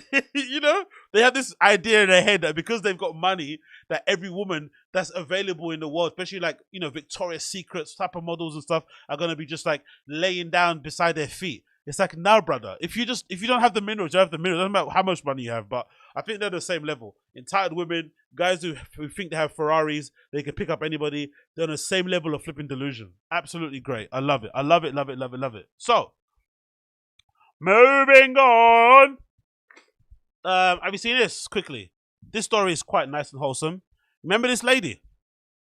Racist woman who berated Philadelphia pizzeria owner for playing Spanish on the TV, called him illegal immigrant, charged with hate crime. That's quite nice, isn't it? Right? That's quite nice. It's maybe a little bit on the, like, you know, infringing. I won't say, it's kind of like a free speech issue, right? Like charging me with a hate crime because I called you a racial slur. Kind of a slippery slope, that one, isn't it? Words, isn't it? Right? People saying words to you. I'm more of a kind of guy, like, unless you physically harm me, I'm not, you know what I mean? Like, having people getting charged and being put in prison for saying words is a bit wild, in my personal opinion. Really and truly. But again, you know, what do I know? It continues. A Philadelphia woman who was filmed going on a racist tirade against a pizzeria owner because she was annoyed of the Spanish language TV playing in an establishment has been charged with a hate crime. Rita Bellew, 55, was charged with misdemeanor, counts of ethnic intimidation, harassment, which Pennsylvania hate crime statute, and harassment Fridays after the video went viral, according to Halfborough Police Department. Am I the only person who, if I go to like a Chinese restaurant, especially a takeaway place, and they're playing like super loud Chinese TV or music, everyone in the back in the kitchen is screaming in Chinese, the fucking menu is hardly readable, it stinks like fuck, I know I'm gonna get good food. I actually want it to be like that. I actually don't want you to speak English. I actually want you to get your daughter to come out and try and translate my dumb gringo order for you. Same if I go to like a Spanish or a Mexican place. The more of you guys I see in there, the more of your music you're playing in there, the more people from your community that are in there eating there, I'm actually happy. I know I'm for sure gonna get good food. It's actually a good thing. What do I want them to play? Because what? I guess in her head, because he's Mexican and he's making pizza, she wants to hear what? Fucking like Italian music on the thing. Like, why does it matter? Do you know what I mean? It's a bit weird, personally, for me. Yeah, even Al Gore Ribbon said, yeah, but it's a pizzeria. I know. There's a joke in it. I think Louis C.K.'s got that joke, right? Louis C.K.? Is it Louis C.K. got that joke? About if you go to if you went to like an Italian restaurant and you pulled up and then you went inside and there was 3 black women serving, you know, behind the till. Like, and it said authentic Italian. Like, what would you, I mean, I think it's Louis C.K. Anyway, I want to see the video again. I want to remember the video. Okay, this is what it says. This is the logo for the place, right? Pizzeria, what does it say? It say cheese steaks, Italian cuisine, and whatever. Okay, I'm just going to say it flat out now. This doesn't look like an authentic pizzeria. This looks like a place where they make pizzas. They also do breakfast. They also do cheese steaks. And they do, what's that thing, what it says here? What's that? We deliver cheesesteaks, Italian cuisines, and what's that? What's hogels? I don't know. What's a hogel? What's a hoagies? What the fuck is a hoagie? Italian cuisine, fresh made dinner, and cheesesteaks. Personally, for me, I would never, ever be going somewhere like this thinking I'm gonna get an Italian fucking meal. It's not gonna be an Italian authentic meal. So I don't care what's playing on the fucking TV station or whatever it may be. Let's see how the woman actually reacted on when she actually went there. Let's see. 55 years. My grandmother. And my grandmother before that. So you can actually say 200 years. You want to tell me Spanish on your TV? What's wrong with that? What's wrong with that is you're not American, dude. I will look you the fuck up to get you the fuck out of our town. Okay? Fuck you. Give me my money back. How can you be this angry in this place? Anyway, let me see what a hogel. What is a hogel? What the fuck is a hogel? Is it food, right? Hogel food? Is that how you spell it? Is that how you spell it? How do you spell it? Is it what's that? Hoagies. Sorry, hoagies. What the fuck is a hoagies? Oh, it's a sub sandwich. Why do they call it a hoagie? A submarine sandwich, commonly known as a sub, Okay, okay. Hoagie is another word for a sub. Okay, my bad. So sub, hoagie, hero, Italian, grinder. There's people calling a sub a grinder. God almighty. Wedge or spooky is a type of American cold or food sandwich made from okay, cool. It's cylindrical bread. I love how they're describing it. Ah, hoagie. What type of? Okay, why is it called a hoagie? There we go. The name likely comes from the Philadelphia area where during World War I, Italian migrants who worked at the Hog Island shipyard began making sandwiches. They were originally called hoagies. Okay, cool. It always like that, isn't it? It always starts like that. Working class people earning a living, they make fucking sandwiches, and then suddenly everyone flipping takes them in it. But yeah, okay, cool. Good to know. So that lady's been charged with a hate crime. Good. Fuck her anyway. Who gives a fuck? Let's move on from that one. And let's play this. What was I gonna say here? Yeah, let's do this one. Let's do this one. So, quickly note. What's that? Let me see what people are saying in the chat here before I continue. Sorry, I haven't been interacting with the chat too much, and I've been waffling bears out here. So let me see what the chat is saying here. What you guys saying? The red pepper grand folks. Bill Cosby used to call them hoagies. I'm not sure if that's a good thing or a bad thing, but thank you. Okay, cool. Anyway, let's continue. So, my guys. I didn't know this, right? This is just like an observation again to the person involved. This is no disrespect at all. This is just a pleasant surprise and also quite nice to see, in my opinion, right? Pleasant surprise and quite nice to see. So I was randomly perusing other comedy podcasts because, you know, the random show is not just focused on The Fighter and the Kid and Brendan Schaub and those guys. The random show talks about everybody because I'm interested in all those people. Even if I don't watch everything, I'm interested in how they maneuver, what they talk about, because essentially this stuff is like my version of the Kardashians. I don't really watch reality TV. I haven't ever really watched it. I maybe watched Big Brother a long time ago, but for the most part, I kind of avoid it. And this is my kind of fix for that sort of stuff. You know how like people watch Bar Rescue or they watch Cops or they watch I don't know, whatever else, right? To kind of feel that kind of reality TV show bug where you can kind of turn off your brain and sort of like sit there and judge other people and point and laugh. That's what the GRE Extended Universe people do for me, and that's what the Bappaverse people do for me also. So one person within that little field, his name goes by Chris D, right? I for the longest time never knew what his baby mother or wife or girl, whatever the title is at the moment, I never knew what she looked like. I know he spoke about it all the time, and he did mention that she was a dime piece, and he did speak about, like, you know, how she was kind of volatile, and they had this really fractious relationship, but I never knew what she looked like. I never ever knew, and I never really bothered to even try and double check or anything, and I think he probably purposely kept her out the limelight anyway. But they did a podcast recently, and they sat down and spoke to each other, and damn, she is a dimey piece. And it's also really refreshing to see a couple in comedy who clearly look like they like each other. You remember I mentioned really a lot of times here why I like listening to Bill Burr, because sometimes Bill Burr have his wife on there, and Bill Burr's wife is really funny, and they have really good chemistry, and she really rips him and knows how to press these buttons and shit, and it's flipping hilarious because Bill Burr's usually really sharp.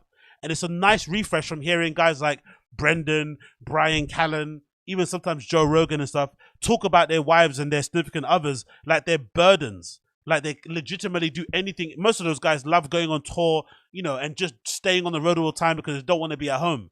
But you get the feeling from this clip on this podcast that Chrissy D and his woman, they legitimately like each other. Like they're actually friends. Yes, they, you know, have a child together and a relationship and whatnot, but they actually are two human beings that actually like each other. And it's not just like, you know, how comedians are, where they basically use the partner as like a flipping adult babysitter, essentially. They just pop out kids and they look after the kids and they hold the house down, but there's no real love there. And they speak about them with so much disrespect. But legitimately, Chrissy D's wife is a smoke show. God almighty. Everybody, I got a brand new hour of stand-up material, chrisdcomedy.com for tickets. January 12th, New Orleans. That show's got a little bit of tickets left at the Civic Theater. January 13th in Dallas, sold out. January 14th in Houston, nearly sold out. January 26th to the 28th, Phoenix, Arizona, stand-up live. February 20th. I think she's from Puerto Rico. 2nd, Vancouver, March 28th to the 29th, West Palm Beach, and March 31st, Miami Beach, Florida, the Fountain Blue, and April 12th, Austin, Texas. And the best part about these shows, I'm going to be all alone. Yeah. Ooh, hey, Dad.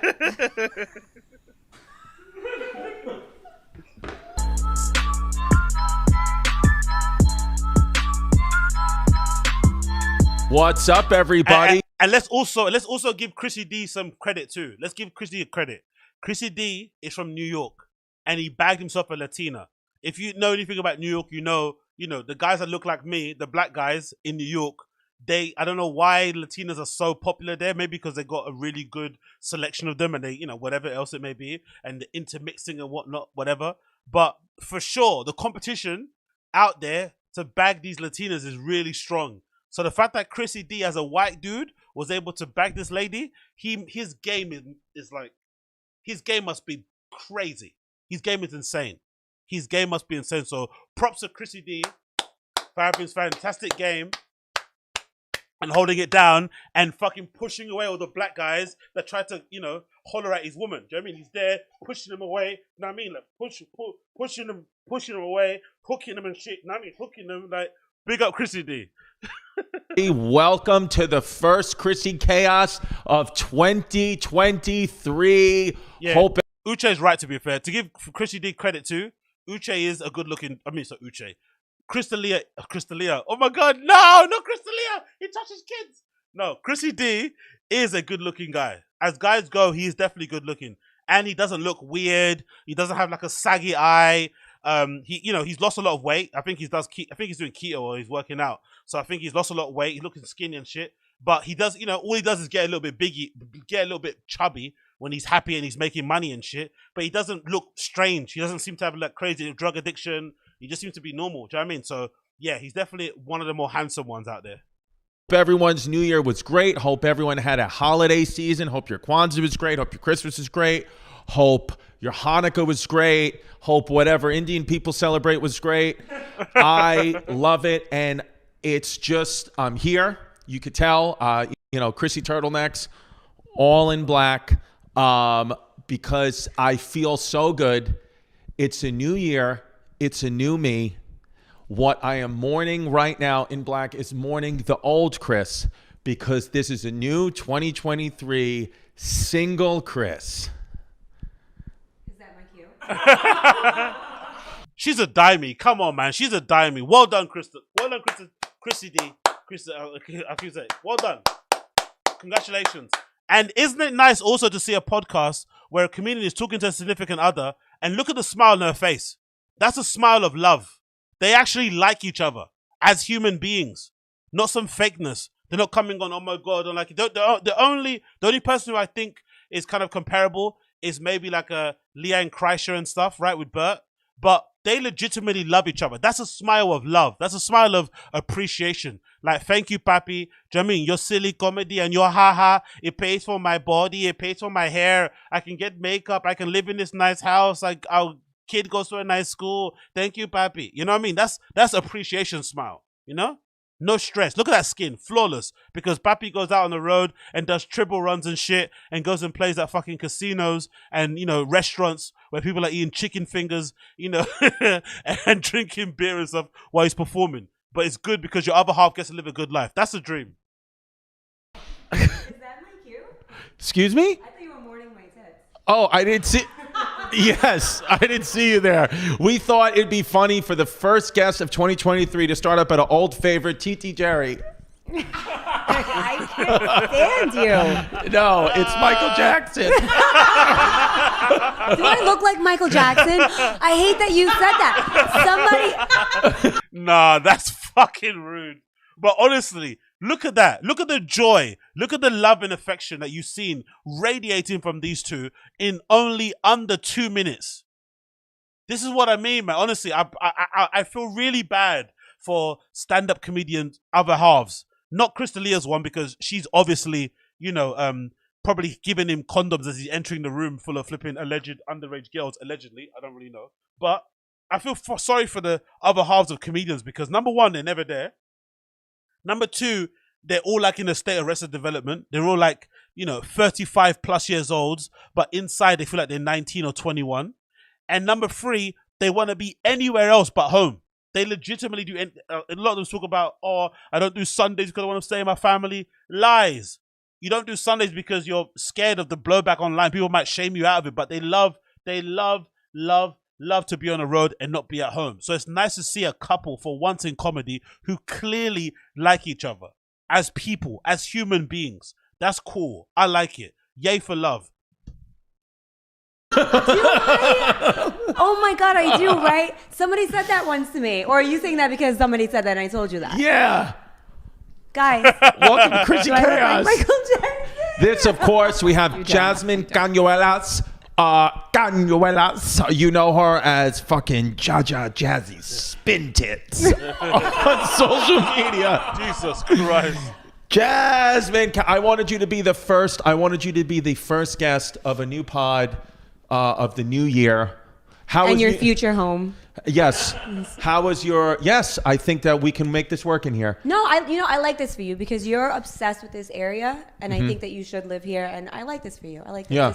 This feels like Chris. Yeah, I was on the phone with a real estate agent. I didn't zoom I was on the phone with a real. Zoom in on them, pimp. No, my God. Do you have gloves? I was on a phone with a real estate agent, looking at talking to him about what possibly 3-bedroom apartments in downtown Manhattan look like, and Jasmine got pissed. I was cooking, so I had a pan in my hand. I was ready to She throw was it at so his head. mad. I want to move us and our family into You can move. Manhattan, Jazz. You can move. Okay, let me just explain this to you. Where we're living right now in the suburbs of northern New Jersey, I love it. What do you do with your extra hand? Excuse me? What? This is good, isn't it? Anyway, I'm not gonna watch the whole thing, but check it out if you haven't already. It's a really good episode. They got a lot of chemistry. You can understand why they've been off and on for a while, because as much as they love each other, they clearly drive each other crazy. They know how to press each other's buttons like any great couple should be able to do, and it's a very good and refreshing union. And also, it's not a standard. It's not like they're gonna do it all the time. I think this is the first. I think in my opinion, this is my experience. It's the first time I've seen it in my life. I don't think it's going to be a continuing thing. It's just maybe like a quick little throwaway thing. So definitely check it out. And someone else mentioned in the chat as well. Someone mentioned that who was it? Someone mentioned Chrissy D on Bad Friends, right? So I'm going to check that out because I think he was on there recently. Because I know he's on Joe Rogan, so I'm going to check him out on Bad Friends. Let's see.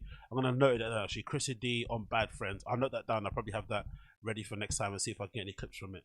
But yeah, big up Chrissy D, big up Jasmine. Yay to love. Next on the list, let's move on for this one.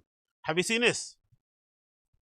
This is wild, right? So this has happened recently, and I'll quickly move on to bring this up in a minute, but this is insane.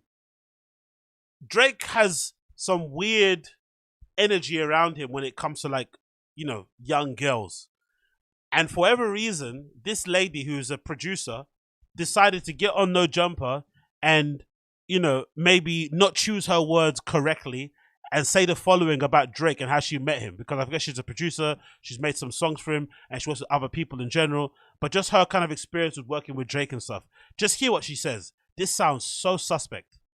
Okay, so the Drake thing. Mhm. You met him, well, when did you first meet him? So I played basketball, right? So he Right. really was a fan of or not a fan, supported one of my teammates at the time. And because And this is when of you're in high her- school?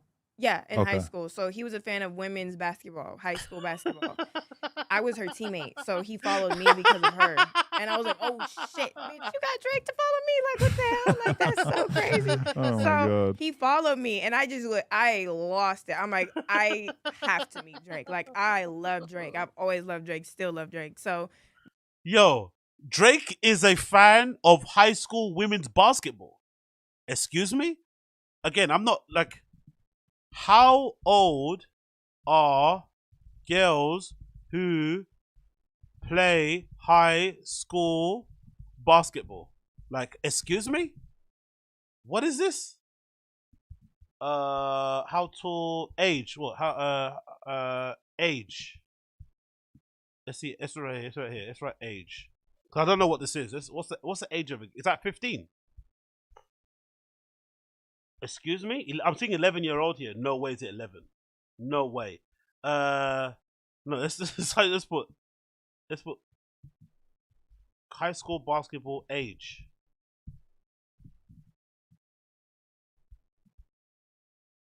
Oh my God! Please don't say this. Okay, we're going to the basketball USA website. Youth guidelines, rules and stipulations. No way. Drake is a fan of this type of basketball. These are literal children. No. Okay, rules. Okay, let's see age. Let's just search age. To help foster the player health and age and stage. Yeah, what's the age? Yeah, show me the age. Where is it? Oh my! What's ages 7? Grades 10? No, what? Grades 9 to 12.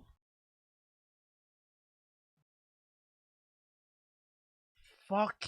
15, 16, 17. Yo. Holy shit. Oh, Drake, what are you doing? I love you, Drake. But what the fuck are you doing, brother? Oh my god. Yeah, here it is. It's here. Highlighted games per thing. Look at the ages. That's the ages there. Oh my god. Shit. 17 is fine in certain set. I get it, but no older than 18. So basically, I'm about to say they're all under set 18, basically. And this girl on that no jumper thing, she looks kind of young herself. She's got a very fresh face in general. Oh my days. Anyway, so Drake clearly has a thing for like that, and he decided to holler at that girl. And the funny thing about that clip, right, was that we all heard what she said, didn't it, right? We all heard what she said about Drake. We all heard what she said about how they got in contact and how they got in touch. But one thing that I've started to really hate about people online is that people online are way too, like, especially people that, you know, talk in these interviews, they're way too loose and they just talk about anything and just reveal too many details. And then they get annoyed when certain blogs or platforms maybe grab what they said on live and maybe push certain bits out there and say, oh, they said this, and kind of, you know, get some clickbait in it. But usually the clickbait has some truth in it. So we heard what she said about Drake. She said, hey, Drake was a friend of my other friend who played high school basketball. And then I got her to basically get him to follow me as well because I love him. But basically what she's saying is that I met Drake on Instagram when I was in high school. She said that clearly. But then she comes on flipping her Instagram account and says, no, I didn't say that. Actually, you guys are spinning my words. It's like, no, lady, you said what you said. Like, just stand on it. I hate people do this. And they kind of like weirdly gaslight us, the viewer, who didn't ask you the questions. You know, you just willingly offered that information up. And this is it. So here's her trying to clear it up because I think she got a couple of phone calls from Drake like, hey, you're making me look crazy out here. And with Drake, that's one. Two, y'all did not understand what I was trying to say at all. He's known my friend since she was at USC. I've known her since high school basketball, and that might be a part I didn't fully get into detail because it just was not on my mind. I didn't think people would be twisting what I had to say like this. He didn't speak to anyone while they was in high school, okay? I said I messaged him after high school. That was our first time ever speaking, and it was for him to get on one of my beats. And then years later, he did get on one of my beats because he's a real ass fucking nigga. Like, y'all twisting this shit around and making it sound weird are the ones that are really fucking weird. Excuse me? We're the ones that are twisting it. What? We didn't say nothing. You said what you said. Let's go back to the fucking clip. I'm sorry. This is really getting on my nerves here. How are you saying we twisted it? Let's go back to the clip. And let's see what Adam 22, because again, he's a bit of a cunt, but he did ask a pretty simple question. This is Adam's question. Mm-hmm. You met him, well, when did you first meet him? So. Him by Drake. So. I played basketball, right? She played basketball. He really was a fan of supported one of my teammates. He supported one of her teammates who played basketball. So she plays basketball too. Cool. At the time. And this is when you're in high school? Yeah, in high school. Confidently, look, she says, yeah. She's like, yeah, high school. Right? Let's continue. So he was a fan of women's basketball, high school basketball. He said it twice. I was her teammate, so he followed me because of her. And I was like, oh. Okay, so you saw Drake following your teammate. All you getting gas in the change room. Oh my God, yeah. Yes, bitch, yes. And then you're like, oh my God, I hope you can follow me. You started double tapping his shit, crazy, going on these stories. And Drake being Drake, because he's probably on his phone all the time. He's looking, because I never do that. I'm never fucking checking through my likes. I'm never checking through who visits my story.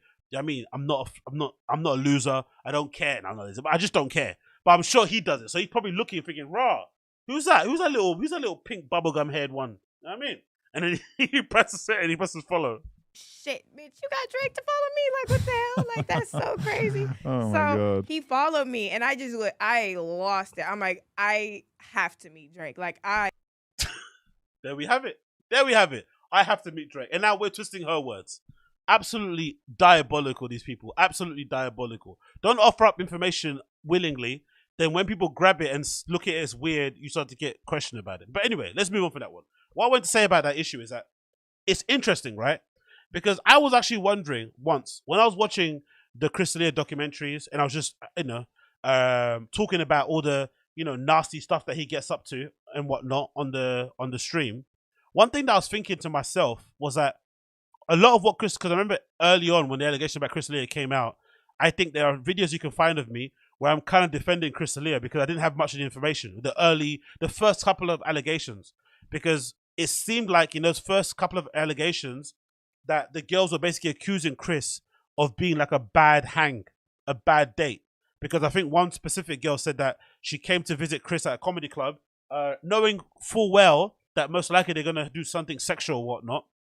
And she was down for it. But what she didn't like was that when she went to meet him, he wasn't as nice as he was on text. On text, he was funny. He was making jokes. She knows of him from the podcast and stuff. But when she met him at the club, he was super cold.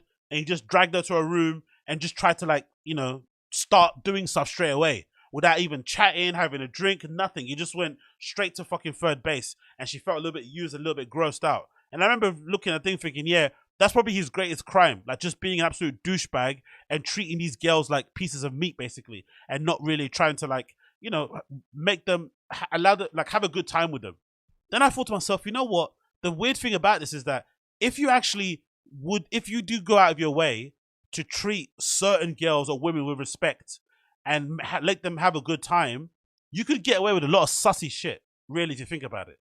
Like, a lot of sussy can be excused. And if you're a celebrity like Drake of that level, and you maybe like a girl who's on the cusp of legal or not, but then you treat them really nice, you're just like a kind of quasi big bro, which essentially is just a tag, it's a kind of a temporary placeholder you put on yourself before you can slide in, usually, right? The guys that kind of do that, I'm big bro, I'm big bro, I'm big bro. So you kind of have that label. But then if you treat them nice, you've also got the ability to kind of, continue that going forward. So it's a little bit of a sketchy one because it looks like both parties are consenting, even though they might be underage or they might be on the cusp. Because both parties are consenting, one party is like adoring this guy because he's Drake and he's a big star. He also treats them amazing because that's one thing you read a lot about Drake online and stuff for these kind of gossip forums or whatnot or blogs. A lot of girls say that he's actually a gentleman, like he's actually a nice guy. Like he'll wine and dine you, he'll get you a car.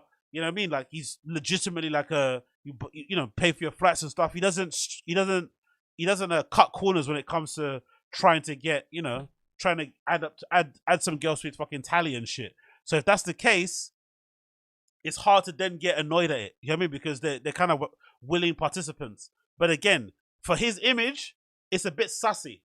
It's a bit sussy for his image. Because, do you remember what happened? Do you remember those rumors? Not rumors. Do you remember that story about him talking to that girl from Stranger Things? Millie Bobby Brown. Because I think I'm pretty sure she's only turned 17, 18 recently or something. But he was like allegedly texting her and being kind of big bro when she was like 15 or something. Or maybe even younger. And she doesn't have the advantage of looking like this girl, right? She's athletic. She looks like much older than her age. That Millie Bobby Brown girl looks 15, probably even now. Do you know what I mean? If you catch her with no makeup at Walmart, she's like an absolute child. So Drake messaging her then is a bit weird. I don't know. I don't know. I've never, personally for me, again, maybe I'm just a unique one or I'm just lying to myself, but I've never really been into younger girls like that. Like, guys that like legitimately want to date girls that are like under 23 and stuff. It's just never been a vibe for me. I don't really, it's not like, oh my God, yeah, she's young. Wow. But certain guys just love that. They want to, so it wouldn't surprise me if someone like a Drake, having gone through every single chick in the industry, is like looking at the athletic ones coming out of basketball and stuff, especially the ones nowadays who are super cute and don't look as maybe masculine as ones did in the past and stuff. And he's just like, you know what? Before they get into the industry and they get ran through by other rappers, I'm going to get them. It's bad to say this, but I'm gonna get them just before they're kind of, being seen by others and jump on it straight away. So it wouldn't surprise me if you go to Drake's follow list. And again, I'm not that kind of guy. I don't care that much. But it wouldn't surprise me if you go to Drake's follow list, or maybe he has a Finsta. If you go to his follow list, I bet you'll see some random, girl that plays in high school basketball in some random state that he follows. And she's like 17, 18. And he's got in there super early. Do you know what I mean? And he's double tapping their pictures and shit, and they talk and stuff on stories. I bet you that's happening. I bet you. So if somebody wants to investigate that, they could, but I like Drake too much. He's one of my favorite artists out, so I'm not going to do him like that. So I'm just going to pretend like I didn't see that story. Anyway, moving on. Let's go to the first thing. So let's see. Let's do this. Let's do this. Let's go to the first thing. Where is it? Oh, where is it? Bear with me 1 second. There we go. Is that the one? Yes. Cool. Let's do this one. So, first things first. I wanted to say. What was I say? What was I say? Oh, yes, I was say this. So, first things first. I want to give a big shout out to Bert Kreischer, because the new studio for his podcast, or the new podcast studio that he has, I guess in his new home, looks absolutely fantastic. Maybe one of the better ones I've seen so far from these guys within the GRE extended universe. It doesn't try to look like Joe Rogan's one, which I guess a lot of people try to copy that sort of like layout and whatnot. It's kind of got its own unique design, but it's also very much in line with what Bert Kreischer's about as a person. It's a little clip where it kind of features a little bit of it, and we'll watch another clip as well from his podcast with Legion of Skanks guys that's got a bit more of an angle so you can see what it looks like in full. Got back from Europe, and they have been hardcore working on this studio and this house. I've yet to see any of it. Oh, wow.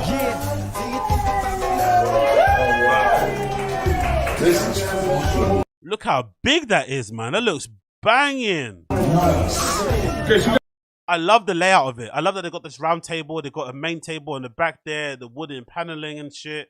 The bears everywhere. Guys, hang on, you guys are officially the first guest. Wow, this is great. I feel like you could have gotten someone better. Oh, we got blunts. Look at that. That's really nice, no? The ashtray's nice. The little table with the fake wood tree thing is pretty cool. Right here, guys. Get this teacup right there. This looks fucking phenomenal. You guys killed it. You guys fucking killed it. Really christen it. Hey, way to go, ladies. Impulsive. Looks amazing, doesn't it? Don't you think so? I think it looks really cool. I like that studio. Way to go, ladies. Way to go. So yeah, big up Bert Kreischer for that new studio. I think it looks absolutely amazing. And then I went to quickly mention this. So this is more. Oh, sorry. This is more evidence and more kind of clips of showing what the studio looks like. I'm going to play a little bit of Bert Kreischer's podcast here with Legion of Skanks, and you can see this. You didn't hear me say this. If you see the trailer for The Machine tomorrow, officials opening week, but I'm just so I have this chest. Look at that. It looks lovely, isn't it? Don't you think so? The angle as well, sitting down. It kind of reminds me a little bit of like the Tiger Belly podcast. Well, obviously when Kalila was doing it with the two sides. I quite like that. I think that actually works better, like having people face each other like this instead of sitting side to side or something. I quite like this kind of layout. And it kind of looks cozy. It looks like someone's room, but it's not. It's like a podcast studio, which is cool as well. I like that kind of vibe. You know, you can put some trainers here again to mix it up a bit, but it looks very homely. I like this kind of look of it, personally for me. But anyway, the other thing I wanted to talk about, I want to talk about this, right? This legitimately was a joke that legit made me want to spit out my coffee earlier on. And this is Big J's joke in the first 6 minutes or so of the fucking podcast. The setup for it is pretty decent, so I'll play it a little bit here. But Big J's joke is really funny because I remember there was a time when the Legion of Skanks subreddit was still around, maybe the kind of second incarnation of it, and a few people on there, like fucking the idiots they are, they kind of were able to find Big J Okerson's daughter's Instagram account or something. I think she's a teenager, but she might be 18 or something, whatever it may be. And they found an Instagram account and they kind of were posting on the subreddit, and there was a common theme of people making comments about what Big J's Okerson's daughter looks like and the kind of guys that she's probably likely to attract. And it was legitimately making me laugh so hard. So to hear this callback, he obviously saw the post himself and mentioned the joke. I thought it was hilarious. So this is the entire setup of it. But listen to Big J Okerson, an amazing joke. It's insane because he's so stupid, but he's inspired everything I've done with my life. Lewis is the reason I do stand up and the reason I do podcasting. He convinced me to do both overachieving. Do you know? You realize how on paper bad this was supposed to be. Mm-hmm. Yeah. And then when I break each of you down, like obviously Jay's like everyone's best friend. Lewis is fucking got the Rogan vibe. You are, Dave, you're one of the fucking funnest guys to listen to on a fucking podcast because you know so much shit. I remember the day I found out you were like smart. I was in a sauna listening to you on Rogan too. I remember that day you were smart. For Jay, it was like a couple weeks ago. Yeah. I goes, I think Dave's got something here. But yeah, I'm glad we got to Chris in the studio with you guys. me too. You're right. It is like a weird, because I think we all started off as kind of being the same shithead, right? And we've been doing the podcast for like 12 years, something like that. So I think we started off as sort of being the same like pothead, pussy hound, like we were just sort of like our values were all in line, and then we all just kind of grew into whatever we grew into. We all grew up. We have kids. None of us were fathers when we started the podcast. Jay was, but we weren't fathers when we started the podcast. Before we got into comedy, I think. Jay was a father way too young. Pretty early though. Yeah, like but 22. after the podcast started taking off, he started taking care of the kids. Yeah, So that he actually became a good father. Got those teeth straight. I wish I'd never fixed my kids' teeth. Why? I like them better ugly. I don't like a kid with confidence. Well, you got a daughter in college now, so that's got to be sort of scary. Yeah, you want to make your daughter. You want to make your daughter as ugly and fat as possible. I thought about that, but then only ethnics come knocking. It's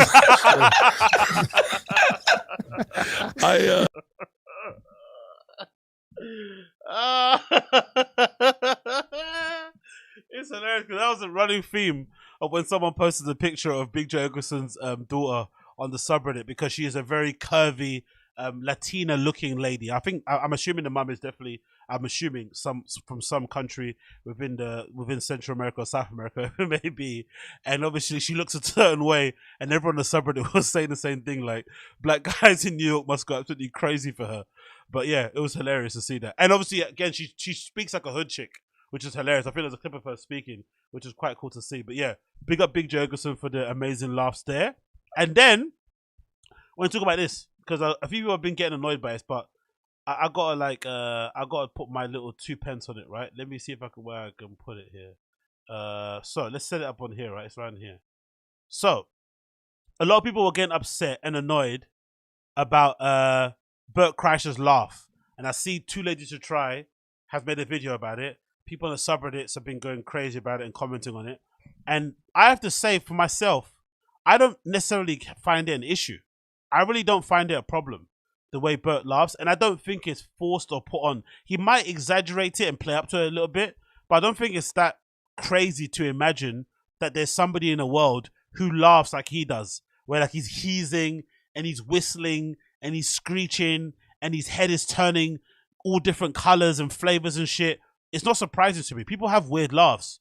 Like people laugh like, You got fucking a DSP, You know what I mean? People have dodgy laughs, so it's not surprising to me that Bert would have a dodgy laugh. Like, he looks like somebody that would laugh weirdly. He doesn't look like somebody that would laugh like quote unquote normally. Do you know what I mean? Like, just look at him. Look at the state of him. So his laugh kind of matches his personality. So I'm not that offended by it personally, but I'll let you check it out so you can make your own decision. So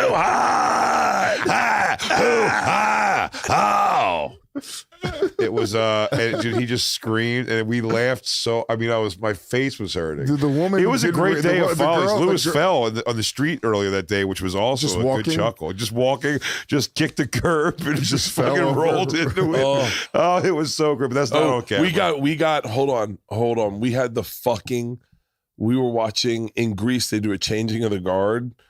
I put this on my Instagram. I don't know if you're going to be able to find it, Halston. It was the hardest we've laughed.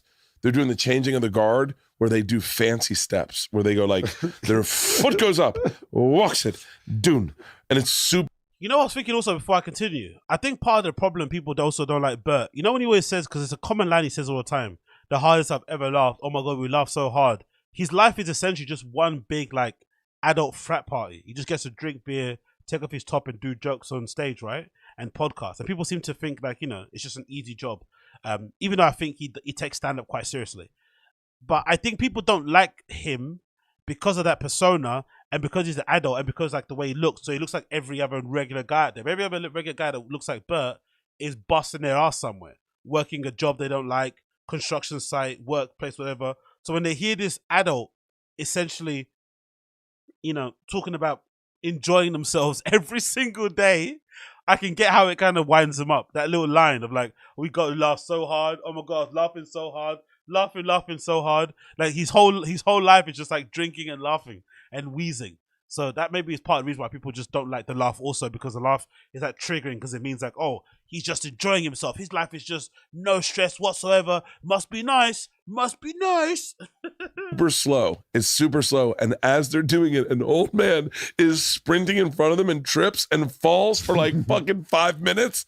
And we were crying laughing. Oh, we should show Bert too, the fucking... Oh, that guy? Yeah, please send it to What's him. that? Yeah, It's one of the funniest. If you look up Chicago comedian falls off stage first thing. Oh, dude. Wait, hold on. What's his name? Let's see. It's right there. It's the first thing. First thing, yeah. No, First not thing. Heather McDonald. Yep. Heather McDonald. James Austin Black. It's this. Yeah, This guy. is so funny.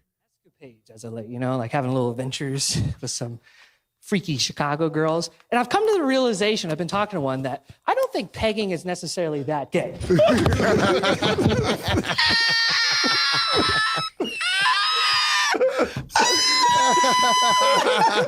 I've watched it 10 times. It's never not funny.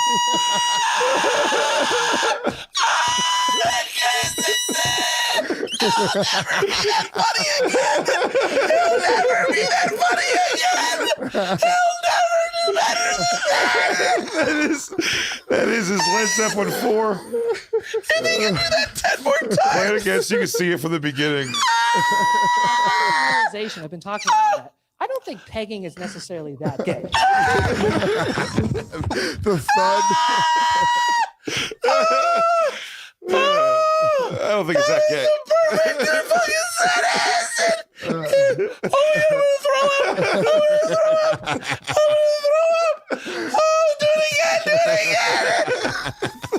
Like having little adventures with some freaky Chicago girls. And I've come to the realization, I've been talking to one, that I don't think pegging is necessarily that gay. Dude, by the end of the word gay, he knows he's eating shit. The timing. is fucking perfect. What a line! What a line to God. fall off and not get to resolve. Yeah, he goes, I don't think Peg's that gay. Good night, everybody. It's Anyway, everyone's saying turn it off. So I had to put you through that because I had to go through it myself.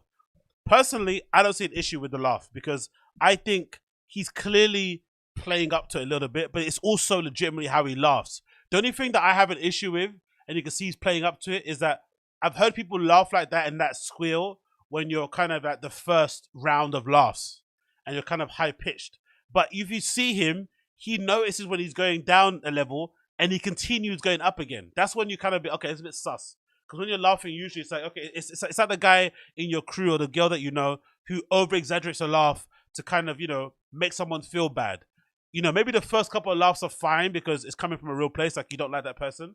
But then when you keep carrying on, you're clearly doing it just to kind of get a reaction out of the person. It's not coming from a real place, you can tell. So that's the only issue I have with it. But I still think it's somewhat genuine. So if I say as a grade or percentage of genuine laugh, I'd say it's 80% genuine and 20% he's cognizant of when it goes down so that he can kind of go back up to start squealing and whatnot. But the only thing that's the issue with this is that everything Bert Kreischer laughs at now, right, in this kind of style, especially this sort of video, for me, has been tainted now. That video isn't to me, not funny enough to elicit that kind of reaction, unless it's like a one-off thing where like you see it with your friends for the first time, or you happen to see it in real life when it's happening. But now that you've seen him laugh the way he's been laughing about this innocuous thing that, to me, kind of looks a little bit on purpose. It looks like the kid or the guy that's the comedian maybe did it on purpose. I don't know. It just looks a bit set up and a little bit YouTube skittish, like this is a prank kind of thing. So I'm not really that amazed and laughing by it. But Bert's laugh has definitely ruined this clip. It's ruined it. Like, it's not funny anymore. Like, it's over now. Now when I see that clip, I'm going to force myself not to laugh because the first thing I think about is this guy wheezing like a pig. Do you know what I mean? It's just not something that I find interesting in the slightest. But I don't agree with everyone else saying that he's fake laughing and playing up for the cameras. I don't think so. I just think that's how he laughs. I just think he's also the kind of person that always wants to be the center of attention, so that when his laughs are kind of down-regulating and kind of, you know, going on the flipping downward slope, he fucking ramps that bad boy up and makes it, delivers it again so people can hear him again. That's my theory. But what do you guys think? Uche saying Bert is a walking bit. Now I feel like Bert's laugh is like a normal human around his family. I'm not buying it. I feel like Bert's laugh. Okay, cool. Richard Rice is saying, thank God we didn't stream the Chris Rock on Netflix. It was a snooze fest. Oh yeah, I've got to talk about that later off my Patreon. Rewind it and pause it at the primary sound. At the the first one. The first one he does it. Okay, cool. Let's see. Let's see the first time. The first time he does it. And I've come to the realization, I've been talking to one, that I don't think pegging is necessarily that gay.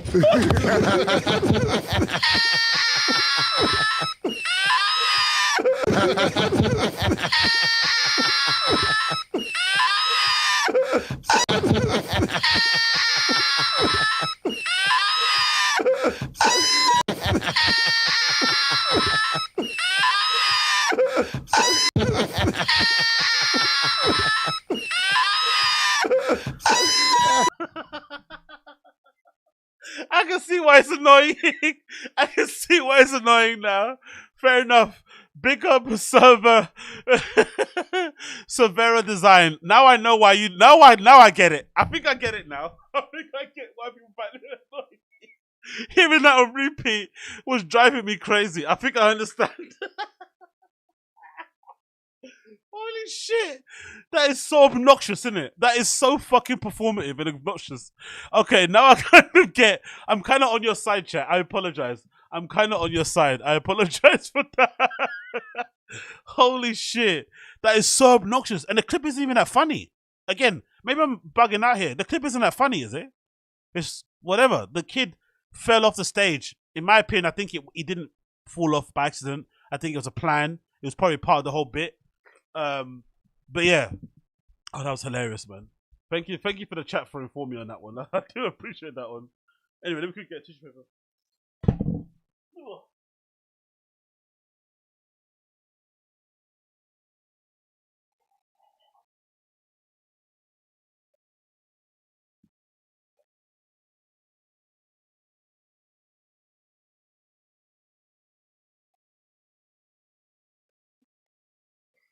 But yeah, okay. I guess you guys are right.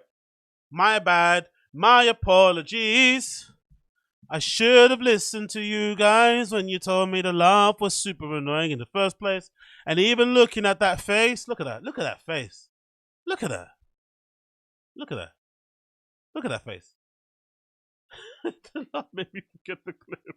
It's like Mr. Singh, Mr. West. The laugh made me forget the clip. Exactly. The laugh has ruined the clip now. Maybe people forget the clip. Like people are thinking, hold on, what is so funny that'll make him laugh like that? But again, I think not to be fair, the truth is, ever since that clip of Bert Kreischer talking about, let me see if I can get actually. Let me put, ever since this clip, right? I feel like Bert's been chasing a viral moment ever since this one. What was it called again? What was it called again? Was it a drink? What's that clip where he's talking about a drink? What was it? It's the one that went viral. What was it? It's some sugar drink. Oh, that's it. Kool-Aid. That's the one. I feel like ever since this, remember this happened. Ever since this happened, the Kool-Aid thing, I think Bert's been chasing another moment, like another viral thing to make him pop again. So he does these outlandish things, like you'll say crazy stuff on the podcast, or you say that, or you make a crazy confession because of how well this flipping clip did for him on social media. This random clip on the Two Bears One Cave, or this random section anyway. Let me fast forward it because I'm trying to listen for it. The Kool-Aid. You drinking Kool-Aid to start your day? Really? It's so good. What kind? Red. Kool-Aid is fucking awesome. It really is awesome.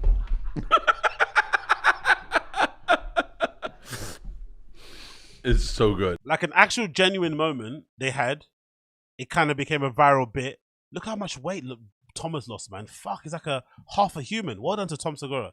But yeah, the actual genuine, and actually, funny enough, Tom Segura's got skinnier and Bert's got fatter.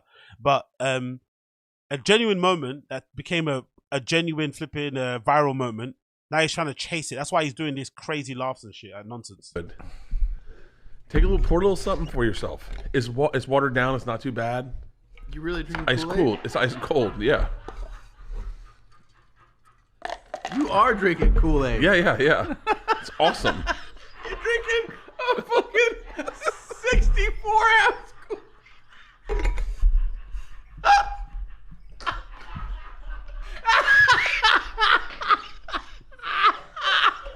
You see? You notice anything here?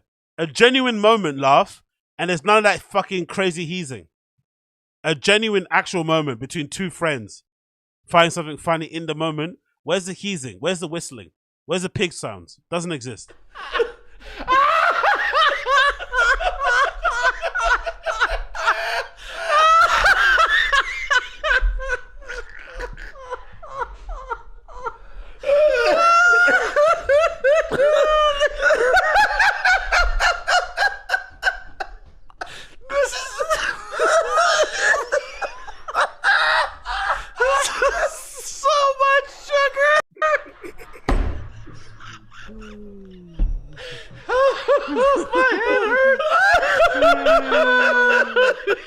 But yeah, look at that laugh. It's not even the same laugh. Even where his face is, not even the same thing. So maybe I'd see where people are coming from now.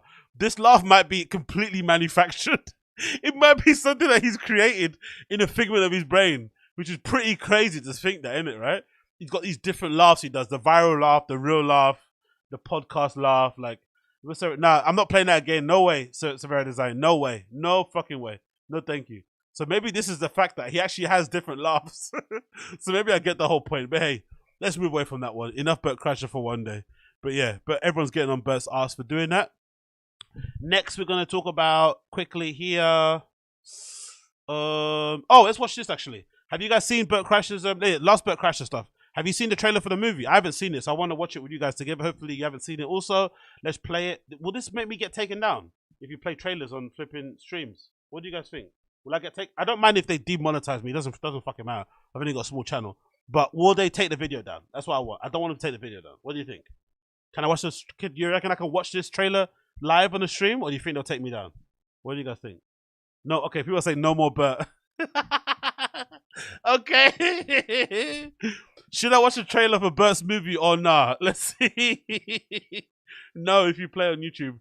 I don't know. The trailer's pretty good. People are saying, okay, 50-50 so far. Let's see the more comments coming through. Move on, Baba. Yo, Bert is really Marmite, isn't it? Bert is really Marmite. Maybe Bert tomorrow. Not everyday Bert. 9. No blood clot. Blood clot. Space Kite 9. Benjamin, please. Okay, cool. Rob, boy. People really dislike Bert Kreischer. That's the thing about Bert, though. Don't you realize that? Bert's really disliked by a lot of people in comedy, fans and stuff. But he's really popular. Like the Your Mum's House podcast and stuff, and they get crazy amounts of views. Like still hundreds of thousands to this day. Like Bobby Lee stuff. Right, maybe Odie Brendan's one's kind of struggling, but the views are crazy. He sells out places all the time. The merch goes dumb. You see videos of him on shows, taking off his t-shirt, Bert on stage, and the crowd is literally screaming like he's Michael Jackson. Like they love that guy. So I think he's got the perfect fan base. He's got fans that don't like him, like the guys that view in the chat, and he's also got guys that fucking ride for him super hard. Do you know what I mean? That bring their families to watch him at the show. Do you know what I mean? That get signed t-shirts, that go drink with him after the show. Like, he's got that kind of fan base. So anyway, whatever. No, people don't really hate Bert, I'd say, Michael Klein. I get a feeling people people find him annoying. I don't think they hate him. I think they find him annoying because of that adult frat boy thing going on, the alcoholism, how big he is, his delusion, the laughing, the drinking, the Mickey Mantle gene thing. But I don't think they hate him. I just think he can be a bit annoying. He's a bit much. Like even I like his podcast, but you have to take a break. He's a little bit, you know what I mean? He can kind of be a little bit exhausting. I can't imagine what it's like to be in his family and shit. But hey, so another comment I want to make quickly. Chris D'Elia, looking at his Instagram, it looks like he's back. Chris D'Elia is back, I think, like actually back, like in the streets. And we knew already from the documentary. But if you just take a quick scan from here, right? Like from here onwards, maybe that picture's a good one. But before Chris D'Elia got cancelled, he was very prone to do all of that sort of like comedy, that his brand of comedy where he'd like, you know, be dancing around topless and stuff and doing like funny comedic comedy style things that he likes to do. And then he stopped doing it because obviously it looked bad because of the allegations. But now, if you look at this, his Instagram, he's fully clothed in a lot of the places. But then as you start to scroll up, obviously the poses start to get a little bit more suggestive here. He also starts to wear the flipping black nail polish, which is clearly a Gen Z bat signal, right? Like nail polish. He might also start wearing fucking pearls around his neck, like a pearl choker. And then he's obviously doing other bits and bobs. And if you slowly start to creep up on his Instagram, you're starting to see it again, his wife stuff or whatever. Then again here, more skin starts to be shown. He starts back in the street. There's wife stuff, like I don't cheat. I'm with my wife. More wife content here. Kid content. I'm a dad. I'm a kid. I'm a dad. I'm with my wife. I don't diddle. And then as you keep going up on his Instagram, you keep scrolling. Look what you notice. Him being the tattoo guy, so young, cool and hip, tattooing something on another person. I think it's Life Rips on the tattoo artist. And then you scroll up to the final one just before recently. Look at this. He's finally back out there topless. So stuff he used to do before getting cancelled, the topless dancing and all that malarkey, the flexing, the posing, he is now back out doing it again, trying to lure all of these young, unsuspecting females into his log cabin. The new tattoo here. He's got a tattoo, a really big one, right? Going, you know, kind of going on the same theme of his kind of, what they called? The cult, whatever, cabin shop, whatever he's got. Was it? He's, the caption says, I found a place in some tall grass where we can share ideas, right? So clearly, he's kind of leaning into that place. I'm sure he's got a couple of messages from people saying, hey, I want to come into your log cabin. Can you give me the keys? I'd like to be in there. Can we be there alone? Wait for everything. No social media. And look at the second picture that he's showcasing his tattoo. The first one is the professional one taken from the tattoo artist himself. You see a little bit of titty meat there at the front. But look at the second one that Chris D'Elia has taken on his own phone. He's back out in these streets. Chest out, 2 chains, couple of man boobs here, right? Couple of man tits there at the front. Got the lips out, puckering them into the camera. The droopy eyes have gone, right? Looking straight into the camera, wanting unsuspecting victims to come into his DMs. This is proof he's back out in the streets, bro. This is signaling. It could be midlife crisis, which I definitely agree may be a thing, but I also think it's signaling. You know, all the tattoos are on show here. The neck tattoo, the paper plane, and now this big log cabin on his arm. So don't be surprised going forward if you start seeing Chris D'Elia rocking loads of sleeveless t-shirts going forward. Loads of fear of God, exaggerated sleeveless t-shirts, rocking them, flexing them and stuff. He's definitely back out in these streets. Chris D'Elia is definitely back out in these streets. If people are saying Chris pushing 50, yeah, if Drake, what you saying? If Drake started a cult, he'd have thousands of willing participants too. Exactly. Look at this. Let's see the comments actually. Because I was thinking, rah, man, Chris is definitely not missing a beat now. I think he's realized that that's the issue with like cancellation, especially in this era. Number one, you can't really get cancelled if you've got a fan base, like I always say. If you've got a decent fan base, you can definitely not get cancelled. And also, you have to remember, or you have to kind of think about it this way, is that if you survive the cancellation and you know you're guilty, you survive the cancellation, you know you're guilty, it can actually embolden you. It can actually empower you to think, you know what? No one can touch me. I survived a pedophile allegations. I survived somewhat, I don't think they were really rape, but they were like on the cusp of like rape allegations. I kind of survived cult allegations and I'm still here. And it can make you feel even 10 feet taller than you already are. It actually make you feel even more brazen. Yeah, exactly. Like people saying, yeah, like Kanye, Raichi, exactly. Same thing. And I think that's what Chris D'Elia is doing. He's basically reminding everyone, hey, remember you tried to cancel me? Remember you had some goons outside my comedy store trying to get my set cancelled? Well, I'm still out here, bitch. Let's see what the comments are saying here. Let's see how people have responded on the social medias. about this post because I thought this was a bit sussy, but also thought it was a clear indication that this guy knows the coast is clear and everything's okay for him. First comment: this dude's midlife crisis tats just get worse and worse. 652 likes. This is honestly pimping. A woman that looks like a lady. I'm not gonna post. Oh, is it gonna come up? Cool. There's like an adult woman there. It was an honor. I guess that's maybe the tattoo artist. There's no way we're all going to fit in there. A lady. It's all about the tall grass, my babies. Someone called Bob. Don't know who that is. Christopher, whichever that, I don't know who that is. I'm impressed with you staying in shape after 40 and the tat. Sucking him off. A lady. That's the most relaxing bicep, tricep I've ever seen. Another person here. Sucking him off. Did it hot. Ha ha, funny. Another person. Crazy how white this canvas is. Another person. Chris living out the Uniburban fantasies. Another person. Hella professional log cabin builder here. Just want to point out the Joyce about... Oh, shut up, you cunt. Another person. Got a tat in a cabin in the woods, yet this guy lives in Hollywood and drives a Ferrari. Another person. Neat stuff, slick stuff. Brian Callen. 1,186 likes. Let's get a sponge and rub that off though. I guess. Let's see more comments here. Good place to start a cult. I'm in. A guy that's got a girlfriend. The cabin. A woman. Grown woman looks like. Guys, I also heard they shoot Lord of the Rings around the corner. Another person. You got the most cliche tats. Maybe get something good. Another person. That's not going to fit all of us. A guy. Simping. Another person here. A cabin in the mountainside. Are those mountain peaks in the background? Or are they your shoulders? Oh my God. The sucking off from... The actual sucking off from the guys is actually worse than the women, to be fair. Quite nauseating. Pack your bags, brother. We're going to a log cabin. A woman talking to somebody who's supposed to be might be her brother, which is weird already. You did what you did. You didn't have to go full Thomas Kincaid on us, but I'm glad you did. Cabin goals. Another person here.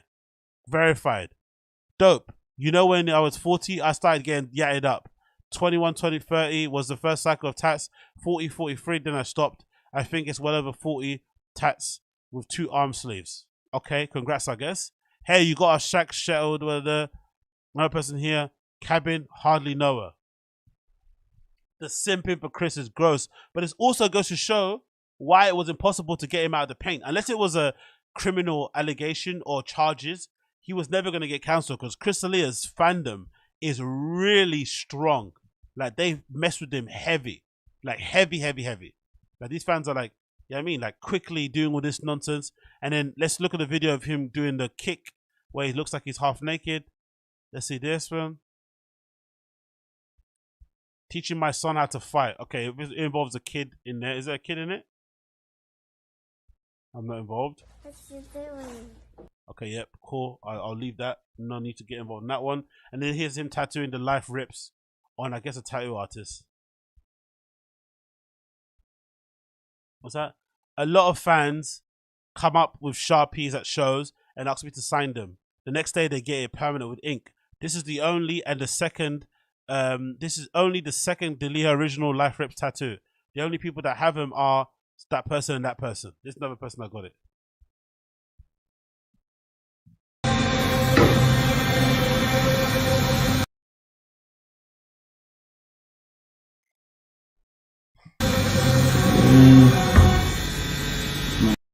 Anyway, you get a gist. I was just thinking myself, right? I don't think I can't think of many people, artists included. Yeah, well, I'm trying to think now. I can't think of many people, artist-wise, that I would turn a blind eye to if they got accused of diddling kids and I'd want to get their name tattooed on me. I can't think of many. Or I'd be like in their comments sucking them off. I can't think of many. The only person I can think of who's kind of divisive in that way is maybe Kanye because of his comments. But Kanye, I've always been a fan of his artistry. His output that way, maybe his motivational speeches in terms of creativity and that. I've never really been super sold to him as a personality or as a person from time. I always kind of recognized he was, he had that kind of bit of a cunt about him anyway from a long time ago. But I put up with it because of the music and the shoes and the clothes and shit. And I still do because of that. But even though I'm a fan of his stuff, I'm never going to get Yeezy tattooed anywhere on me. I don't care that much. I like the clothes. I buy the shoes when I want it, but that's it. But I can't think of anyone else here. People thinking Michael Jackson. Even Michael Jackson, I wouldn't get it. Like, that's another level. It's like when I see posts of like Joe Rogan showing fans like getting tattoos of his face on their body is like, I don't know what that's about, man. That's another level of fame, another level of celebrity culture that I'm just not really a part of. Like, I like to support my people that I'd like to support by watching what they do, maybe going to the show or something, maybe donating some money here and there, whatever it may be. But I don't go as far as like standing them in comments, sucking them off by getting tattoos and stuff, paying for meet and greets. Like, I'll go watch a show, I'll support, I'll buy a drink, I'll hang out, I'll clap, I'll scream, I'll shout, and I'll go home. I don't need to do anything more than that, do you know what I mean? But I think some people like that contact, they like that community. And of course, the artists themselves, they like to oblige. I mean, they definitely will oblige and let you know, hey, I appreciate this, man.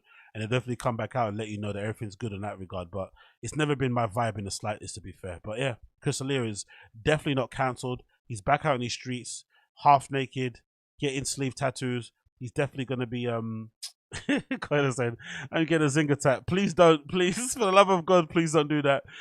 He's out here with top offs and shit, arms showing, pink, black nail polish. You might even do pink, who knows? Actually out there trying to signal to the kids. Anyway, let's move on. Let's talk about the Brendan stuff, because I've got other things to talk about here. I don't want to waste much of your time. We're 2 hours in. I like to fucking talk, don't I? Shit, man. I'm so sorry.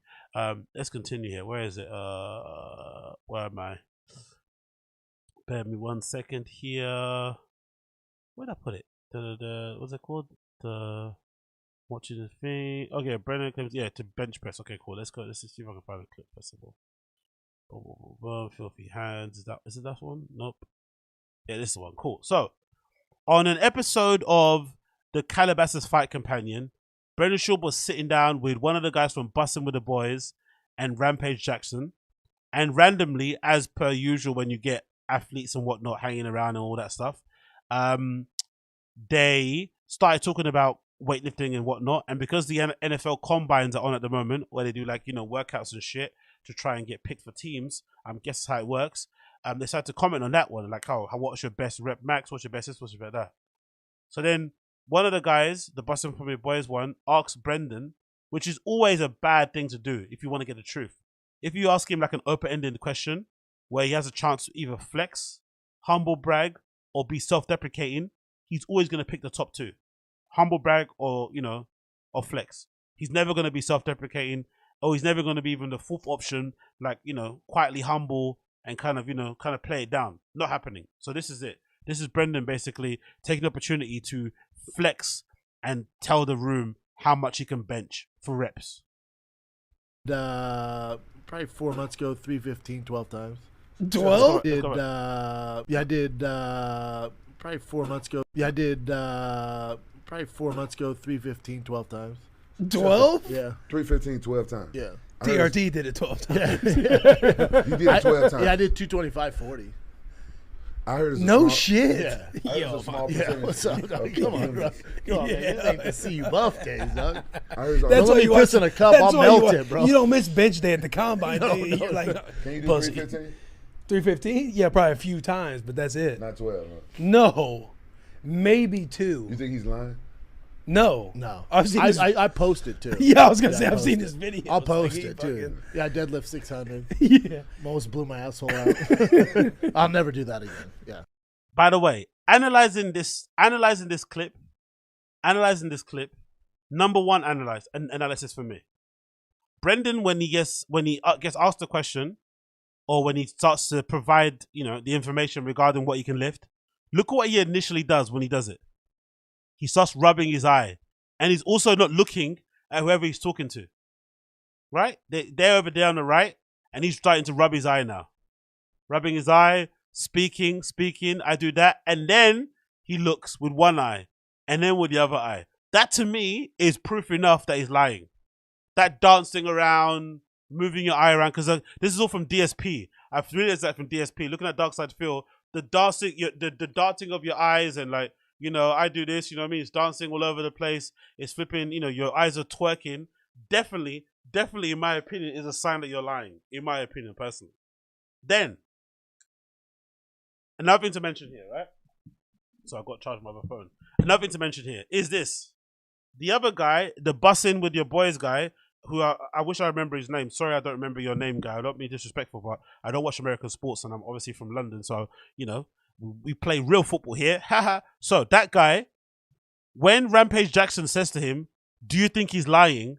The pause, the half-second pause, says everything, because that guy is currently an NFL player. He's like currently in the game, like he's currently on the front line. Look even his eyes there. Look how he's looking at him. Nigga, you're full of shit, right? He's actually playing the game right now at a high level, right? And he's looking and thinking, hold on, like what? But look at when Rampage Jackson says to him, "Do you think he's lying?" There's like a half-second pause, and he's like, look at this. Watch, let's see here. Rampage Jackson says to him, "Do you think he's lying?" Look at how he reacts. Can you do Pussy. 315? 315? Yeah, probably a few times, but that's it. Not 12. Huh? No, maybe 2. You think he's lying? No. You see that little? He didn't say no. That little hesitation. You think he's lying? Huh. No. Again. No. 2. You think he's lying? No. Maybe 2. You think he's lying? No. Maybe 2. You think he's lying? No. Maybe 2. You think he's lying? No. And the thing is sort of funny about this is that Rampage Jackson is a bit of a he pokes Brendan's buttons a bit, right? He likes to wind him up, so he's willing to joke around, and he doesn't believe him either. He doesn't believe him, and then Brendan says here very sheepishly through his teeth that he can post it online. I post it too. Yeah, I was gonna say. I've Right? seen this video. I'll post it too. Yeah, I deadlift 600. Yeah. Almost blew my asshole out. I'll never do that again. Yeah. That's the only one that he's actually real about, that he's actually not telling a lie about. He looked him in the eye, he made a self-deprecating joke about it, and then he just moved on. That for sure is believable. But the other claim that he benched what? We're going to do a bit of research about it. Let's do it. Probably 4 months ago, 315, 12 times. 12? Yeah. 315, 12 times. Yeah. TRT did it 12 times. Yeah. You did it 12 times. Yeah, I did 225, 40. I heard it's No. 315 12 times, and what's that? 225 40. Insane. So let's go quickly and just double check this, because I want to just see this, because this to me doesn't make any sense, in my opinion. Personally, it doesn't make any sense, right? So let's just assess a couple of things here.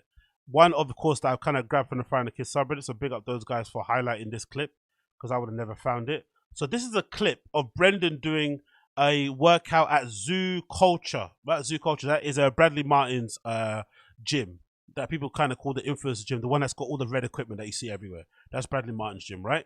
And I guess he's doing, that's actually Thingamajig. That's actually Mark Harley, I'm pretty sure, right? That's BGO helping him there, spotting him on the bench press. But it's been wildly known and established within the, the homeless cats scene and whatnot, and just in general, that Brendan has horrible form when he's weightlifting. He kind of lives like a bro you'll see in a gym. Like most, I go to gym quite regularly, and you see these kind of guys in there who just don't care about form, and they're just all about, people call them ego lifts. They just want to get as much weight as possible on the bar and just lift it, push it, pull it, whatever, right? They don't care what the form is like. And Brendan does a lot of that. It's a lot of hood stuff, not a lot of form, not a lot of good, just not really good bracing yourself, just everything kind of all over the place, just trying to get the weight on top.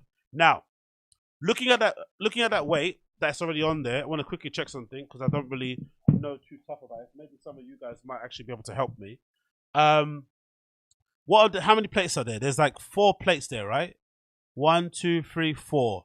And they're each, 45 pounds. And then and I don't know what this one is. What do you guys think this is? Is that like a 5? The small one. What do you think that is? Is that a 5 or a 10? Which is a 5 or a 10? Or maybe does it go like that? It should go, isn't it? It should go 5 or 10. Do you guys think that's a 5 or a 10? Yeah, 15, you probably hit 5 reps most. I know what that is. So it's 4 plates there, 4, 45 and 5, 10. Anyway, it doesn't matter. This current weight that he's at now at the moment, okay, so that's currently 425. Really? That's a 10, you think? So this is 425 together, this whole thing. With these 4 plates of 445 and that's 666. What? What is it? It's a 10. Okay, so it's a 10. So that small plate's a 10, and these are definitely 20s then probably, right? Oh no, sorry, not 20. There's a 45 plates. So this is 420. People are saying this is 420 pounds altogether, including the barbell, I'm assuming, right? Because you got to include that. Because that's the thing. When I go gym, I don't usually look at my waist that way. I just put whatever I can put. And I'm a bit hood in that regard. So imagine we have we have the power strength bars or power strength plates that are like a Leco. So I guess the 25s are red, the 20s are blue, the 15s are yellow, and the greens are 10s. So I just try and stack as much as I can on that way. I'm not really thinking about anything else. Let me just quickly... Oh, shit. My bad. 1 second, a minute. 4 plates is 405, people are saying. Yeah, okay, cool. 4 plates is 405. I'm not really too sure. But anyway, regardless, it doesn't matter. Let's just say, let's look at the form of what he's got now and to take consideration what he said before. Let's look at this form.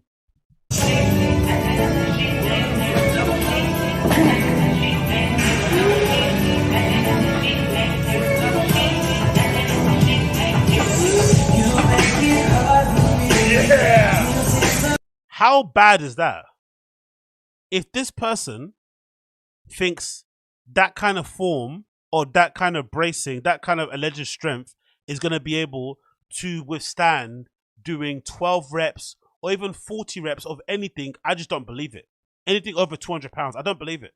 Because I know what 200, because I think my max now at the moment, because I do like 3 sets of 5 reps, and I'm at like about 220 pounds that I can put on a barbell back squat. And I know how heavy that feels. And my bench press is horrible because my chest is so weak. I think the max I can do on my chest is like probably 60 or something, right? It's super, super small. But my back squat's pretty decent. I know what that feels like on my back, 220. And I can do that for reps, 5 reps, 3 sets, pretty easy. I can bang that out. There's no way this guy with that form can do 220 plus 12 or 40 times. I don't believe it. I don't believe it. I don't believe it. And the people in the chat as well. And that bounce anyway would immediately count out in terms of a rep. That's not a legit rep. He's legitimately bouncing it off his chest. Like, look. There's zero control, zero brace, zero really activation in anything is there. If anything, it looks like it hurts. It looks like it could actually do some damage to you. And look how high up his bum. And look from here, because there's different positions, right? Some positions you can sort of arch your back. Other people do believe you should maybe keep your bum and then just keep your shoulder blades tucked together and then arch your back and push out. But regardless, look how high up his bum is lifted from being down on the bench to look how high up it gets, trying to push the bar back onto the flipping rack. That is horrible form. Maybe the worst I've ever seen. So, because of that, we need to go and check out and see what actual good bench press form looks like. And I would like to go to, or maybe let's not even do that. We should do that. We should do that. Let's see what good bench press form looks like. And I want to check out my guy. What's his name? What's his flipping? I've got the book. Not Power Speed and Endurance. What's the flipping author's name? He's really famous for weightlifting. I use his techniques all the time for my overhead presses and shit. Fuck, what's his name? American dude, bald, short. He's known for it. He teaches you how to back squat properly, how to press, how to bench press. What's his fucking name? He's got a book about power speed and endurance. I've got. Is it weightlifting? Is it weightlifting? Is it weightlifting? I thought his name. Let's just do bench press technique. Not a big. What was his fucking name? What's his fucking name? I think is it strength? Is it strength and endurance? What's his name? Let's just do bench press. Let's do bench press. Bench press technique. All right. Let's just do that. I forgot his name, man. He's like a really famous weightlifting guy, and he's got a really essential book. I've got the book somewhere around here as well. Like absolute idiot. I keep forgetting his name. What the fuck's his name? And that's the gold standard for me in terms of a bench press, personally for me. Like look, even this form of this thumbnail, Brendan's form is mostly like this one here on the left that says no chest gains, where he's flipping shoulders are like this instead of actually being there. Do you know what I mean? For sure. So that bench press is horrible. That's the one. Starting strength. That's the one. See? And I watched it. See? This is the one I go to. This is my go-to clip to see the proper technique. Starting strength. Sorry. That's the book that you should. That's what I've got. I've got starting strength. That's the guy that I kind of go to. I remembered. Okay, cool. So let's check this out and see what actual good form looks like.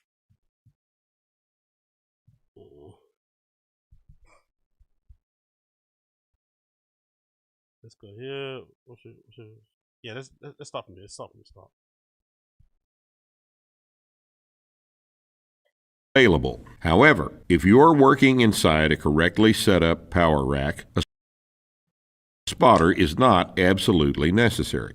Start with an empty bar. Lie down on the bench with your eyes looking straight up. In this position, you should be far enough down from the bar, meaning toward the foot end of the bench, that when you look up, your eyes are focused on the down side of the bar. Your feet should be flat on the ground, with your shins approximately vertical. Your upper back should be flat against the bench, with your lower back in an anatomically normal arched position. Take an overhand grip on the bar. Your grip should be somewhere between 22 and 24 inches, measured between the index fingers. This grip width will result in a vertical forearm for most people when the bar is touching the chest at the bottom. The bar should rest on the heel of your palm, not on the fingers, and directly over the bones of the forearm. Just like the press, this grip is best accomplished by pronating your hands with a slight internal rotation of your arms. You are now ready to take the bar out of the rack.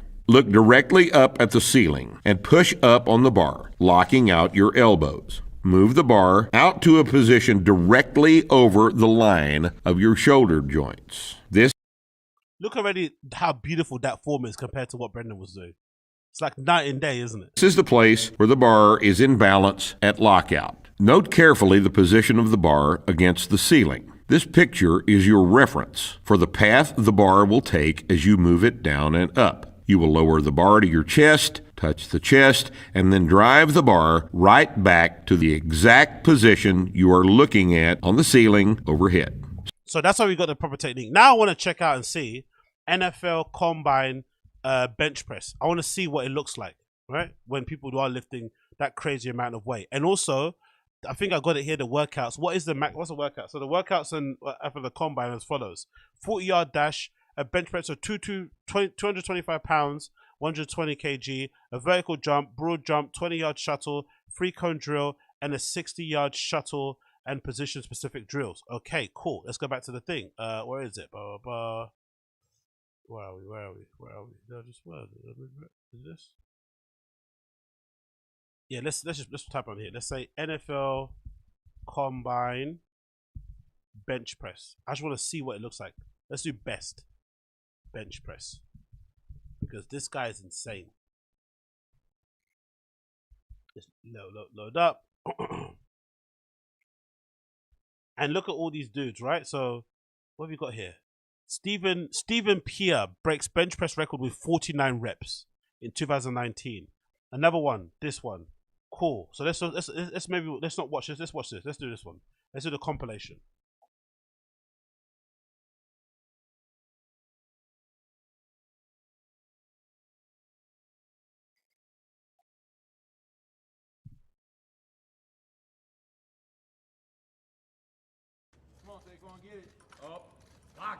Oh really? Is that true? Dustin's the clipper. Don't worry. I'm gonna watch your clip, mate. It's on the list. Don't worry. I won't forget it. Dustin says if you want to gain muscle, bench presses suck. Do dumbbell presses. They help isolate. So what do bench presses do then? If bench presses don't help to grow muscle, why do people bang them out then so much? They must do something in terms of strength. What is that more so then? Or is that more so like an arm thing? I don't know. I'm a bit of a noob when it comes to stuff. I just bang out I just do my free, my back squat, my deadlifts, my bench press, my overhead presses, my power squats and stuff. Oh, sorry, I forgot that. Is it power squat? I think whatever it's called. When we catch it, I just do that and I kind of go. Bench press is for strength. Dumbbells build more functional strength. Okay, cool. Good to know. But look at it. Let's look at the technique of this. 220 for reps. Come on. Don't short on it. Lock them out. Every rep. Make them count. Keep going. That's a lot of weight too, right? That's my fucking max on the back squat. So I'm looking at that thinking, fucking hell. That looks amazing. Come on. Let's go. Help him out. Let's go. Let's go.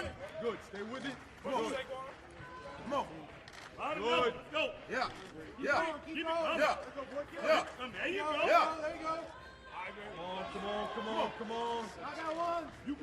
Oh, that's Saquon Barkley, right? That's in the NFL now. I guess that's what I keep saying, Saquon. I'm assuming, right?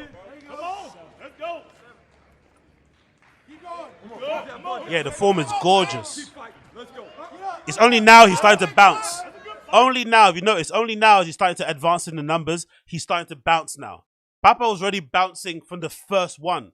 And Ledger, he said he could do that for reps as well. But this kid's already bouncing when it's getting to the high numbers now. Now that he's kind of form is kind of, is leaving him and he's, maybe, what's it called?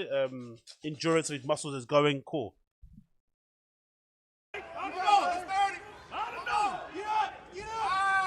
Cool, there you go, done. But anyway, that is kind of the major part of what I wanted to say about this. And then the other thing also regarding that kind of bench press thing that I think is really weird in general is that for the most part, Brendan being able to lift that amount of weight is still impressive. Even if the form was terrible. The fact that he can do that anyway with terrible form, right, should be a good thing. Like, that is actually a good thing. The fact that he can do this anyway is a good thing. Because it means that if he actually gets his form in check and he focuses on doing it correctly, he can maybe even increase his weight. If he can fug it out like this, just imagine what he can do if he actually got good form. But the weird thing is that it's that kind of first instance to lie. That's the thing that really kind of bugs me out, because this guy is still stronger than 90% of males walking around nowadays, right? He can still fuck up most humans in the world. But still, that's not enough.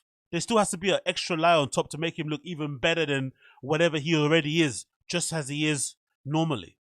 I don't understand that. Do you know what I mean? That's the thing that kind of bugs my mind. Like you even if you didn't make it in NFL, the fact that you was a walk-on for an NFL team is still an achievement. The fact that even if you wasn't a champion in the UFC and you got beaten up a few times, the fact that you played in the UFC, the fact that you fought in the UFC is already crazy. You're already in the higher echelons of men out there. And then the fact that you got freakishly amazing strength anyway is still amazing. Even if it's not you doing, crazy kind of amounts on the bench press and whatever you're saying, all the lies you're making up, even if you can't do that stuff, the fact that you can do this, like to this level, you can take that amount of weight.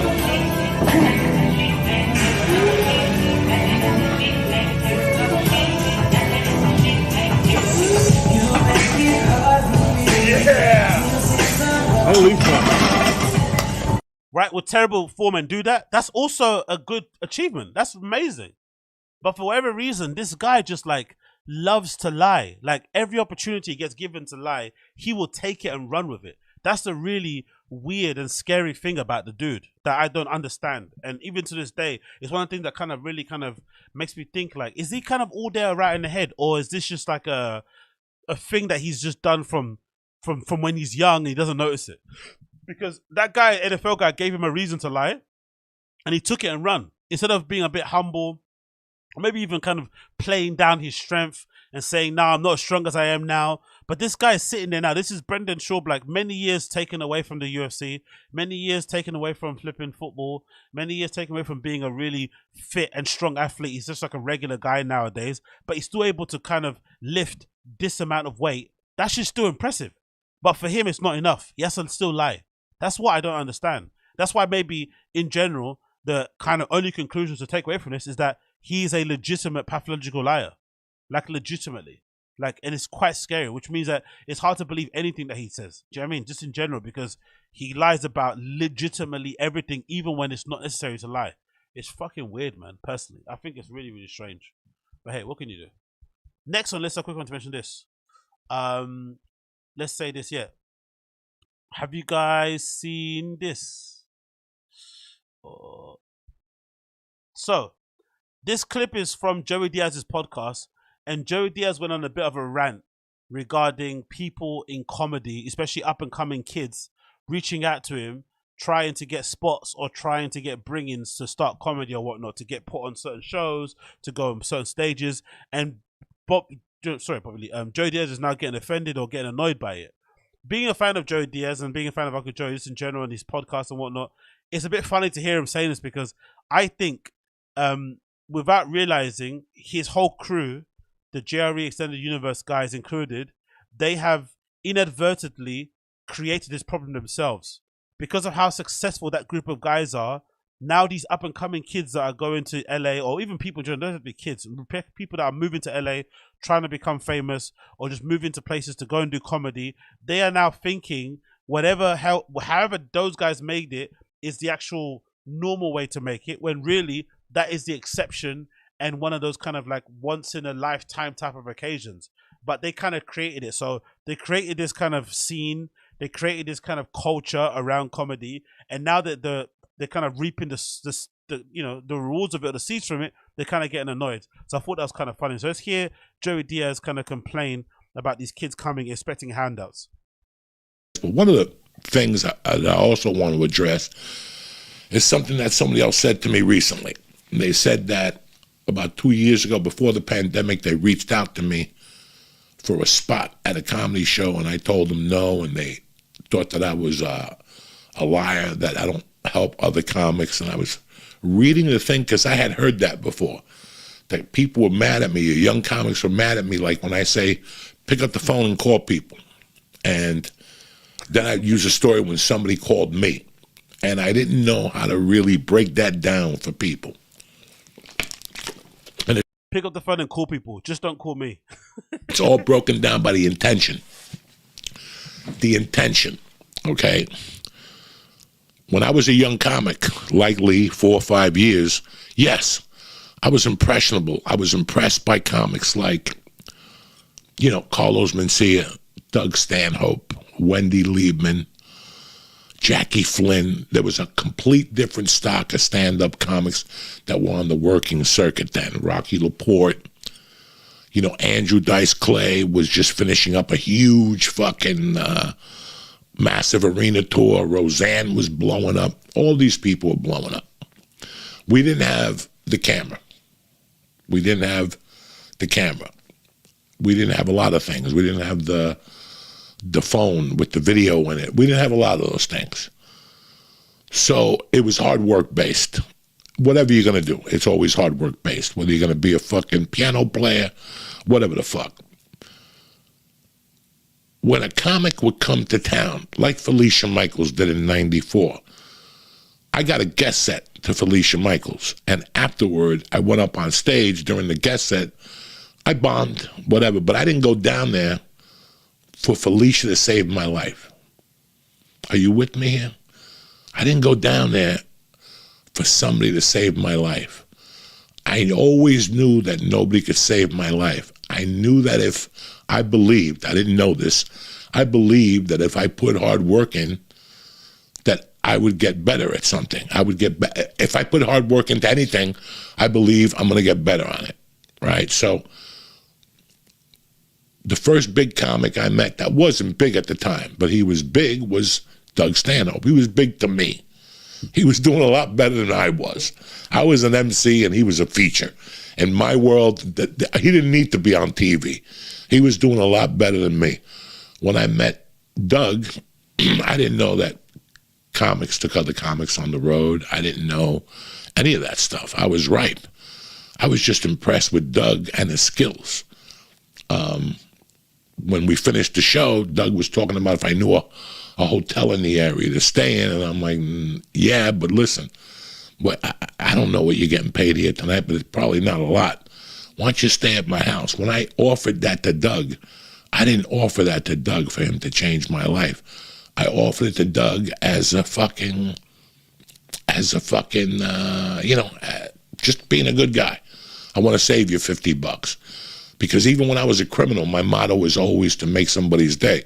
Some days it meant, me robbing you, but I didn't make your day, but I made my day. But that was basically it. So I helped him, but my intentions were pure. When he came back a year later, he was headlining. I was still an MC, and I was impressed with him even more. And I still didn't ask him. I didn't even know what to ask him. I would ask him a few questions about stand-up. I mean, what is this like? Shit like that. And then other comics I became friends with. When the Triple Run, I worked there for 2 years. 2 comics came in. That's 104 comics a year. That's 208 in 2 years I worked with. And I don't remember any of them past. Seriously, all those comics were headliners in 1991. Anyway, you get the gist of what he's trying to say, right? The funny thing that I wanted to make comment about it is that I feel like, oddly enough, as much as he's got a kind of a gripe is legit, what he's saying, it must be annoying when you're a legit comic and you've made it the hard way, and then you have all these new kids coming in who want to do what you do because of how cool you've made it look, thinking that there's always a shortcut to kind of get ahead. I understand that can be annoying, and they want kind of handouts in order to be saved.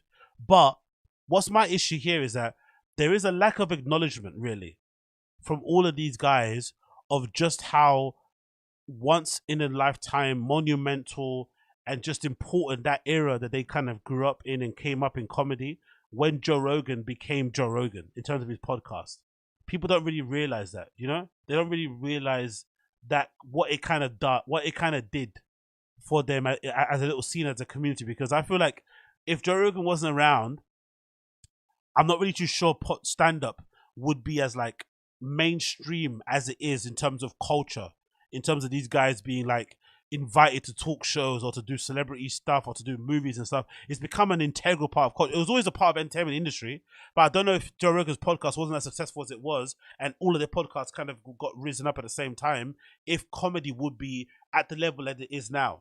So the reason that they're getting these guys kind of hunting them in their DMs and stuff and trying to kind of clout chase is because of how amazing and fun they've made it look. But also, we need to understand, right? We need to understand this, right? That it's really important. It's also important to their success. A big part of their success is attributed and tied to coming up in the LA scene at the Comedy Store. At the same time, podcasting is blowing up. And at the same time, one of your friends, Joe Rogan, is evolving into the male Oprah. That contributed to their success. There's no doubts about it, but these guys overlook it. And I think they overlook it because of the nature of the gig. Similar to DJing, I think stand-up is so brutal that no one ever forgets to suck. No one ever forgets the times where they're performing at a bar somewhere and people are legitimately fighting in the middle of your set. No one forgets that you're performing somewhere and someone from the kitchen is screaming or a waiter is screaming the numbers of someone's food. No one ever forgets that.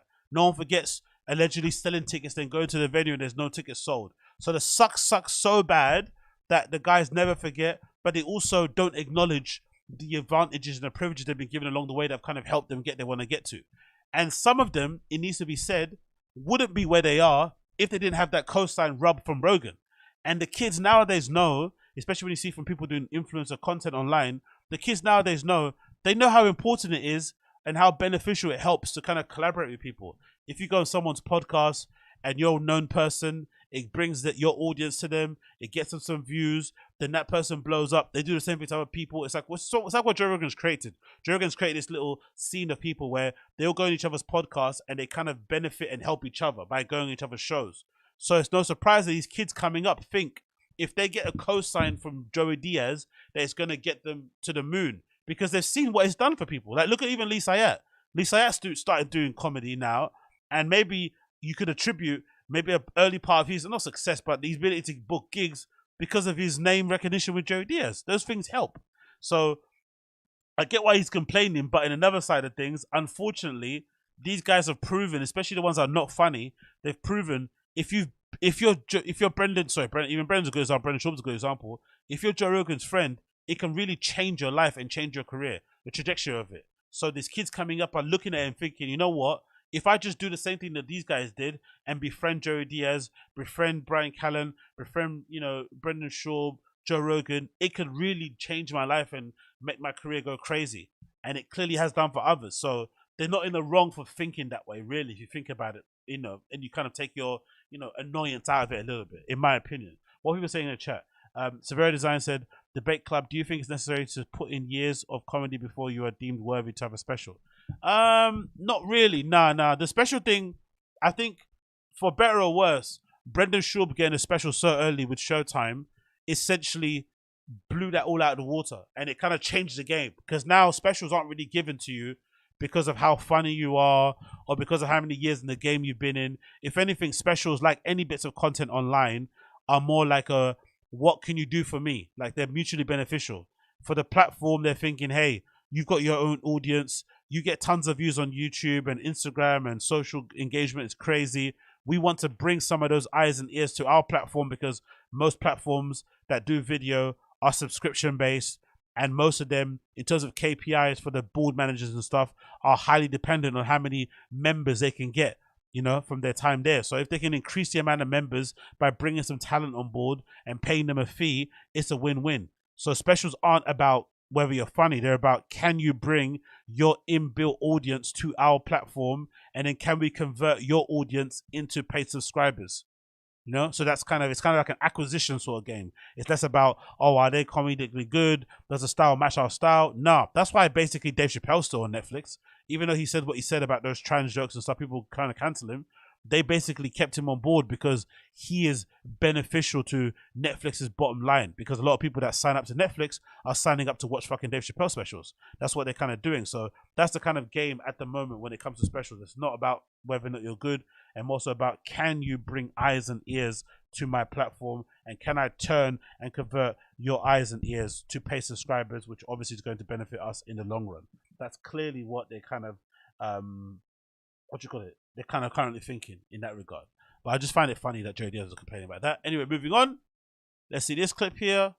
This is pretty good. So BGL, aka Mark Harley, aka Hella Mark Harley, has been slowly but surely populating his YouTube now with some bits of content and sharing even more juicy behind the scenes goss regarding his time at Thick Boy, working with Brendan Shaw, Brian Cannon, all those kind of guys. So today, randomly, off on a whim, he just decided to drop this absolute bomb out of nowhere, which basically highlights and maybe exposes the fractious relationship that Joe Rogan currently has with Alex Jones, and maybe just, you know, how Joe Rogan has changed over the years, despite him being a very big support of Alex Jones in the beginning, and now suddenly it sounds like he's kind of cooled on him, according to this clip on Hella Mark Harley's YouTube. But definitely check out his YouTube channel.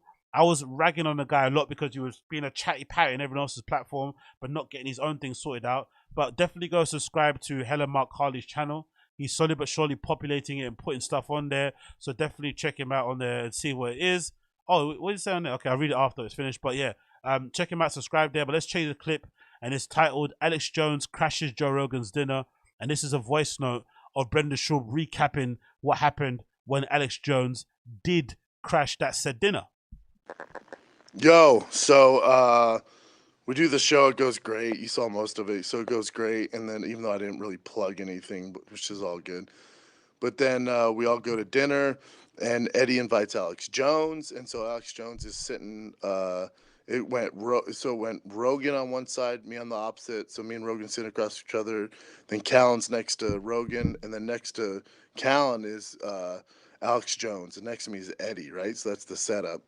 And so Alex Jones gets there, and he's just eyeing Rogan the whole time. You can see he's just like, it was random he came. Like, Eddie's like, no, Alex Jones coming. Rogan's like, for what? And he's like, yo, he just wants to see you. And so Rogan's like, all right, yeah, he's cool. He's like, it's random, but all right. So he gets in, you can just tell Alex Jones had an agenda. So as soon as he could, Alex is like, he's like, Joe, I think, I'm all over the news right now, and it's never been hotter in the line, and I just need a platform to do it. I got to come on the show. I think it'd be great. And that's my Alex Jones impression. And Rogan's like, what? And he's like, I just think you and I together, I need a platform, and you need to let me come on the show. And Rogan's like, stop. You're not coming to my show. And Alex is like, I think it'd be good, if I'm like a gorilla with rocks, bash them together, and and Rogan's like, what the fuck are you talking about? Literally gets in his face, goes, what the fuck are you talking about? He goes, you can't come on my show, dude. He goes, you're talking about these kids that died, and you don't even think about the consequence for me. I don't need the fucking heat. It's not happening. And Alex like, I know, I think it'd be good. He's like, stop. Quit fucking asking me. And then Eddie started going off about some conspiracy on the government. And Alex takes his phone out to film all of this. And Rowan's like, what the fuck are you doing? He's like, we're at dinner, dude. Put your fucking phone down. Don't blast this out. He's like, what the fuck are you doing? And Rogan was a savage on him. And Alex is like, all right, well, and then after he realized it wasn't happening, he's like, all right, well, I'm going to get going. I appreciate you guys having me. And you're just like, what the fuck? So, the funny thing about that clip, number one, is it definitely highlights how Joe Rogan has changed over the years. Joe Rogan now is the kind of guy who is only looking out for Joe Rogan. Maybe he's always been like that, but I think ever since the Spotify deal, he's definitely been a lot more careful about who he has on his show, who he endorses, and who he co-signs.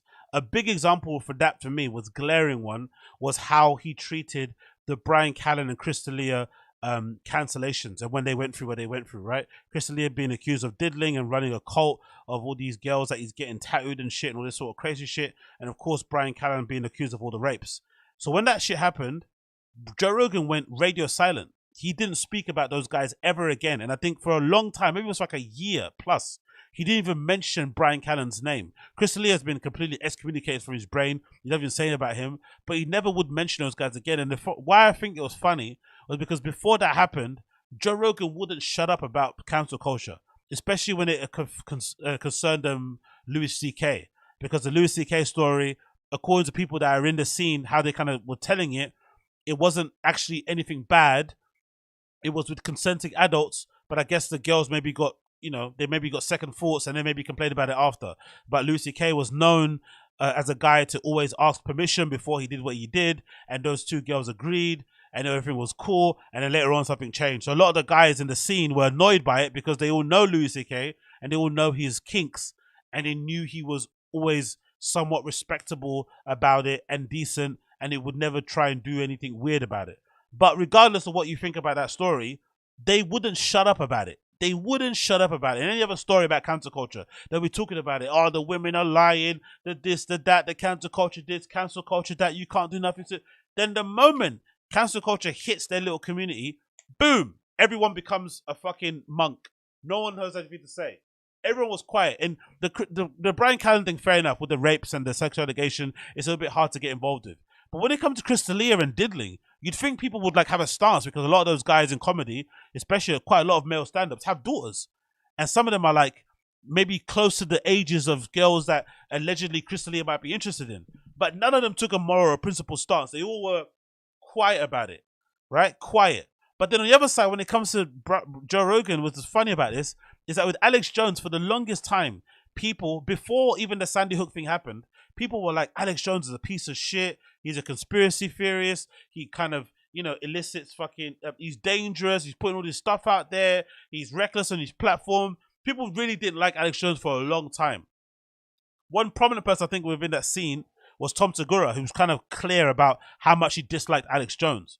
But Joe Rogan was one of the only people in media, in entertainment, who was backing and riding Alex Jones, saying, no, he's actually a good guy. No, he actually gets a lot of stuff right. No, I've known him for a while. He's really funny. If you get him drinking, if you get him not talking about crazy stuff and actually get him to structure and sit down and talk normally, he's good. Like those pods with Eddie Bravo and Alex Jones are fucking phenomenal and legendary. The one with Alex Jones and Tim Dillon are really good. Like, he can actually be a decent guest. Like, they kind of try to humanize Alex Jones. That's what Joe Rogan did. He humanized Alex Jones.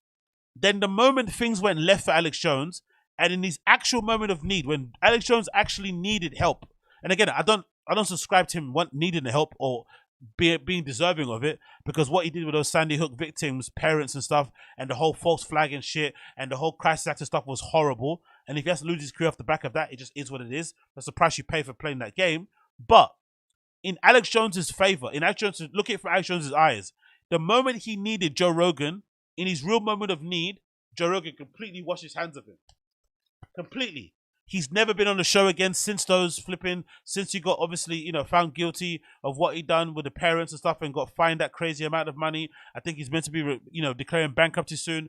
The one time he needed a platform like Joe Rogan's, which is kind of free speech, neutral, say your piece, anti-woke, all this sort of stuff, Joe Rogan completely wiped his hands off him. Why? Because it's not beneficial for Joe Rogan, which is fine, but it's just funny to see that same guy who was a bastion of free speech, the bastion of going against cancel culture, number one, ditch Brian Callen, who's literally, his friend of 20 plus years in the comedy scene, and then ditch somebody who he went so hard for and fought for in Alex Jones the moment things went left.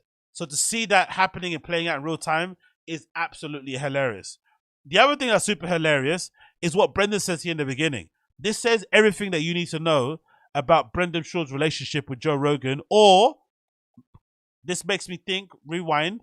This also makes me think why, this is also why I would say I'm quite sympathetic, and I feel sorry for Joe Rogan in some regards, because I'm a fan. I still think, you know, in terms of being a multi-millionaire, close to a billionaire type of guy, he's still pretty cool in some respects. It's a shame that now he's getting older and he's becoming way more conservative and weird. Not even conservative and good, just conservative and strange with his views. And, you know, he's just kind of one of those type of guys now, unfortunately. And he's not very willing to hear the other sides and certain stuff, and kind of he's a bit dogmatic in certain approaches and a little bit kind of tunnel vision on some things. The one thing I do feel sorry about with Joe Rogan, similar to what happened with Brian Callen and how he tried to intimidate Bobby Lee, I don't think Joe Rogan knows how his friends use his name. I don't think he's aware of it, or the people in his circle who basically take advantage of his name and kind of use it to do illicit things, or how they view him. He might think they're his friends, but the way that they view him is sort of transactional. It's kind of like, oh, you're this guy with all this fame and this amazing platform. We're going to get as much as we can out of you, and that's it. Because I've heard certain comedians, when they do podcasts, after they kind of go on JRE, say, oh, the JRE bump wasn't actually that great. I didn't get that many followers. I've seen a few comedians say that as a joke, but obviously not joking, they're serious. And they go to show that they don't really value the friendship of the guy at all. They just want him for the platform. And this little clip or quip from Brendan is a clear indication of how he sees Rogan. We do the show, it goes great. You saw most of it, so it goes great. And then even though I didn't really plug anything, which is all good. But then, so after a fight companion, it sounds like, or some sort of podcast together, the first thing Brendan says after, you know, talking to flipping, what's his face, BJ on the text about what happened, is that, yeah, hey, you know, it was a good show, it was great, even though I didn't get to plug my dates and stuff. That's what he's concerned about, reporting this. Like, you know, hanging out with Joe is more so an occasion of plugging dates. So when they go into the show, instead of thinking about cool talking points or things to maybe bring up to Joe that might blow his mind, or bits that might be cool to be viral, the first thing in their mind, they're probably doing it when in the Uber, they're going over their dates. Okay, have I got merch to sell? Do I have a new collaboration? Am I playing somewhere that's got, or they may be looking at the dates thinking, okay, what dates are low on ticket sales? Let me mention that one, not that one. That's what they're doing.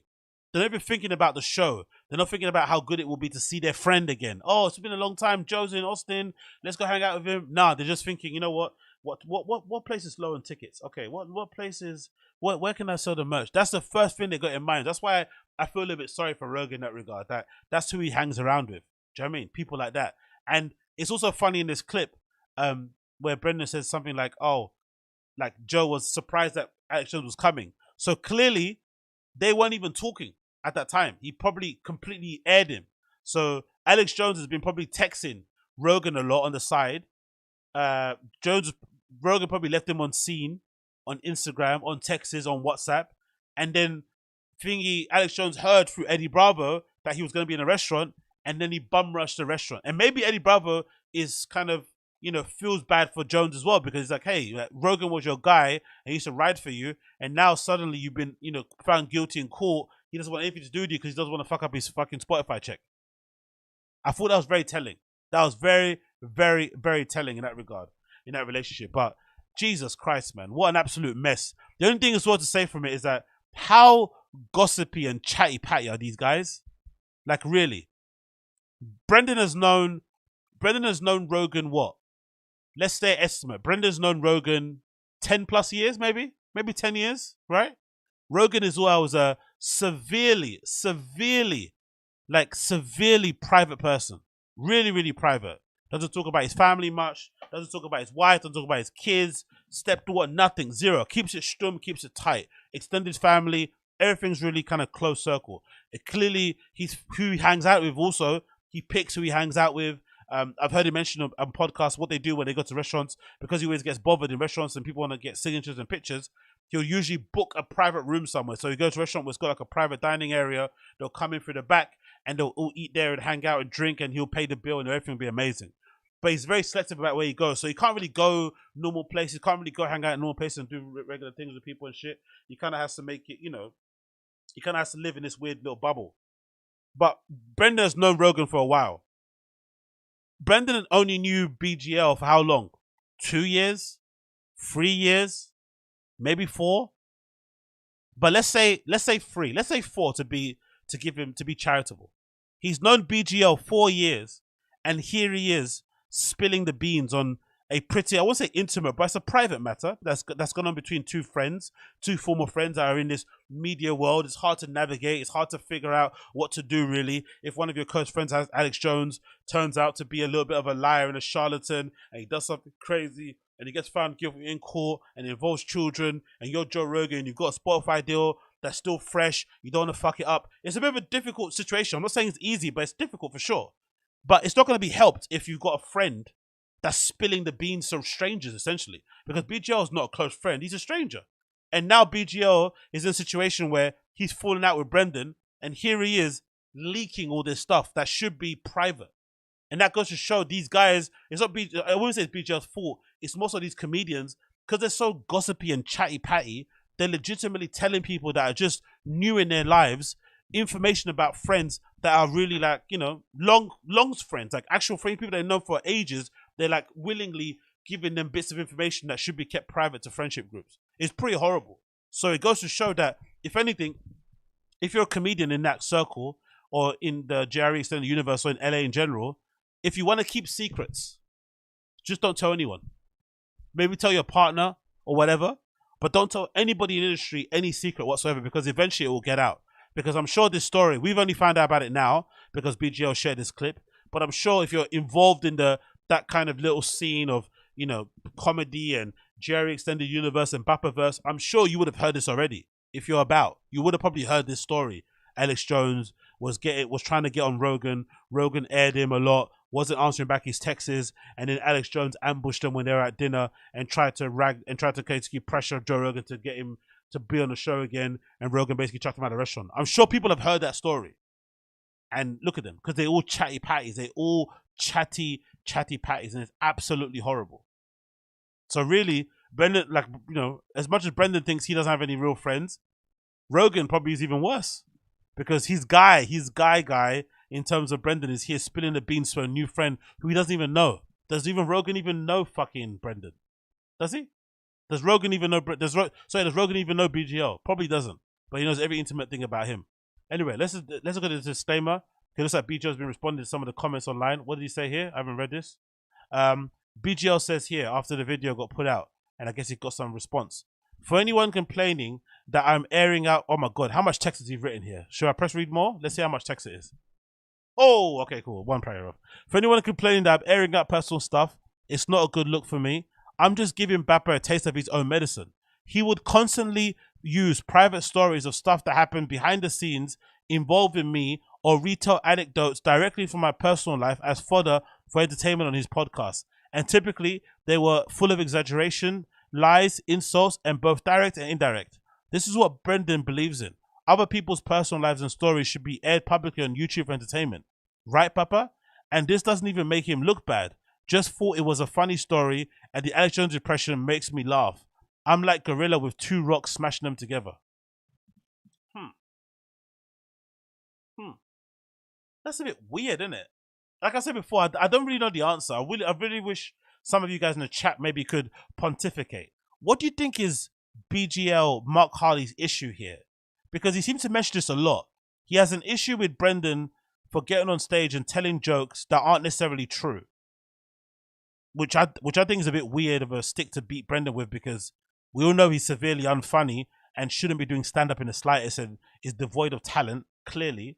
But this whole kind of lying on stage by making it seem like it's a real thing as a joke, that's an integral part of comedy. Like, everyone does that. They punch up stories, they punch up anecdotes, they just fabricate entire things just to lie. Like, it just is what it is, right? It's not that big of a deal. But BGL seems to have a big bone to pick about Brendan doing it. He doesn't like it. Now, the other part of it could be self-explanatory, because he did mention that Brendan said something in one of his jokes where he basically gave the impression that BGL was sending out dick pics. And obviously at the time, or even now, he's in a relationship, which obviously isn't great. So it kind of makes him look bad because, you know, the lady's thinking, what, when you're on the road, what are you doing, kind of thing. But that's maybe one incident. But overall, he seems to really have a real bee in his bonnet about the whole, like, telling stories behind the scenes and then doing it on stage. I wonder what that's about overall. He seems to not like that in the slightest.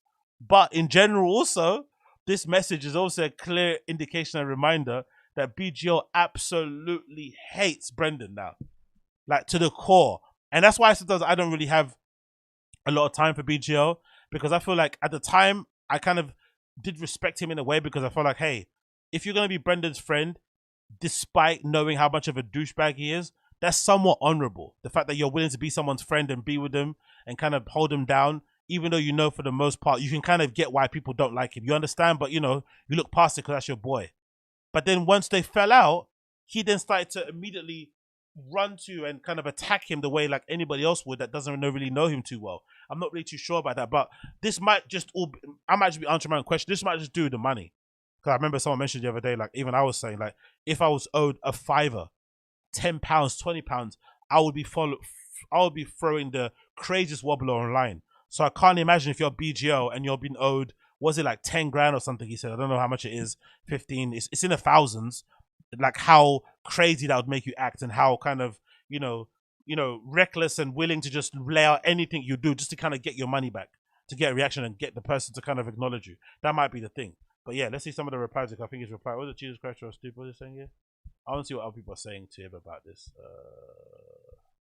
Let's see, because it looks like the replies haven't been the greatest. It looks like, because if he's addressing it that way, I think other people might. Okay, oh, okay, cool. There we go. There's other posts that have been upvoted. So let's just see the other ones that have been upvoted. That might give us a better indication of what the general climate is like, what people responded that video into. But to me, again, it just made me think that these comedians are, number one, they're chatty patties. Number two, no one really has any friends in that circle because everyone tells each other secrets. So yeah, it's a little bit of a shit show with these guys. But let's see what is said here. Yo, so see what no, shut up, enough, Brendan. Let's see what the if you want to hurt me, brother, you hurt me. Let's see what they're saying here below. Let's see what the most upvoted ones are saying. Number 2, what's that one? The 6 here. You're only at 20k views. You need to buy another 980k if you don't hit 1 million. That's a good little Brendan diss there. You're a despicable human. You confided in you as a friend, calling his bro, and this is what you do with it. Embrace the karma coming your way. I don't think that's fair. Like I said before, I just think it's just funny. It's more so on Brendan, to be honest. Why are you telling your friend of 10 years business to your friend you just met the other day? That's the thing I don't understand. I think BJ's free to do what he wants with it. It's Brendan more so. He's out here really telling fucking Joe Rogan's business, which makes you believe that whole slanging dick thing was true. Keep the leaks coming, Mark. You're funny. We welcome you with open arms, Mark. Okay, people seem to be enjoying it. I don't know. What's the chat saying? What do you guys think of that little clip from BGL? Do you care? Are you bothered? Not really. Let me know. Let me know. What you got here? Well, the bench press already done. Let's do the Schaub Chronicles. Let's do that clip. That Schaub Chronicles clip is quite good actually. Watch it out. What do you guys say in the chat? Quite funny. She's pretty attractive. People talking about house socials. I don't know. Socials. She may comments. Okay, cool. People talking about honestly, Addies has been some of the best banter I've seen online ever, man. Honestly, so good. So BGL's done what needs to be done with that regard. To be honest, well up to BGL. We love and appreciate you, sir.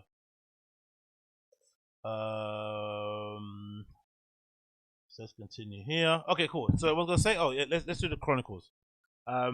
Let's watch this Schaub Chronicles. And how long have I gone here? Oh, 3 hours. Yeah, cool. I got to go as well. It's about nearly 5 a.m. God almighty. So let's watch this as well. Schaub Chronicles. This is quite long. 14 minutes. Cool. Let's watch this. Courtesy to Find a Kid subreddit. Schaub Chronicles. I think you'd be surprised. So I think this is the one after. This is the clip that kind of summarizes when obviously Brendan had that chat with Rogan after the Travis Brown fight. I only found out recently, watching the clip. I didn't know. It's blown my mind. I didn't know that Brendan got beat up by Travis Brown. That was his last fight in the UFC. That knockout that he suffered from Travis Brown, who was then his ex-girlfriend, what's her name? Ronda Rousey's new boyfriend. That's how he lost. That's how he got kicked out of fucking the UFC. That's how he left the UFC. Imagine going out on that. a loss to your ex-girlfriend's new boyfriend after all the trash talking he was doing as well. God almighty, man. And then the first show after, when you go on Joe Rogan, he's telling you to quit. Brutal. The game is brutal.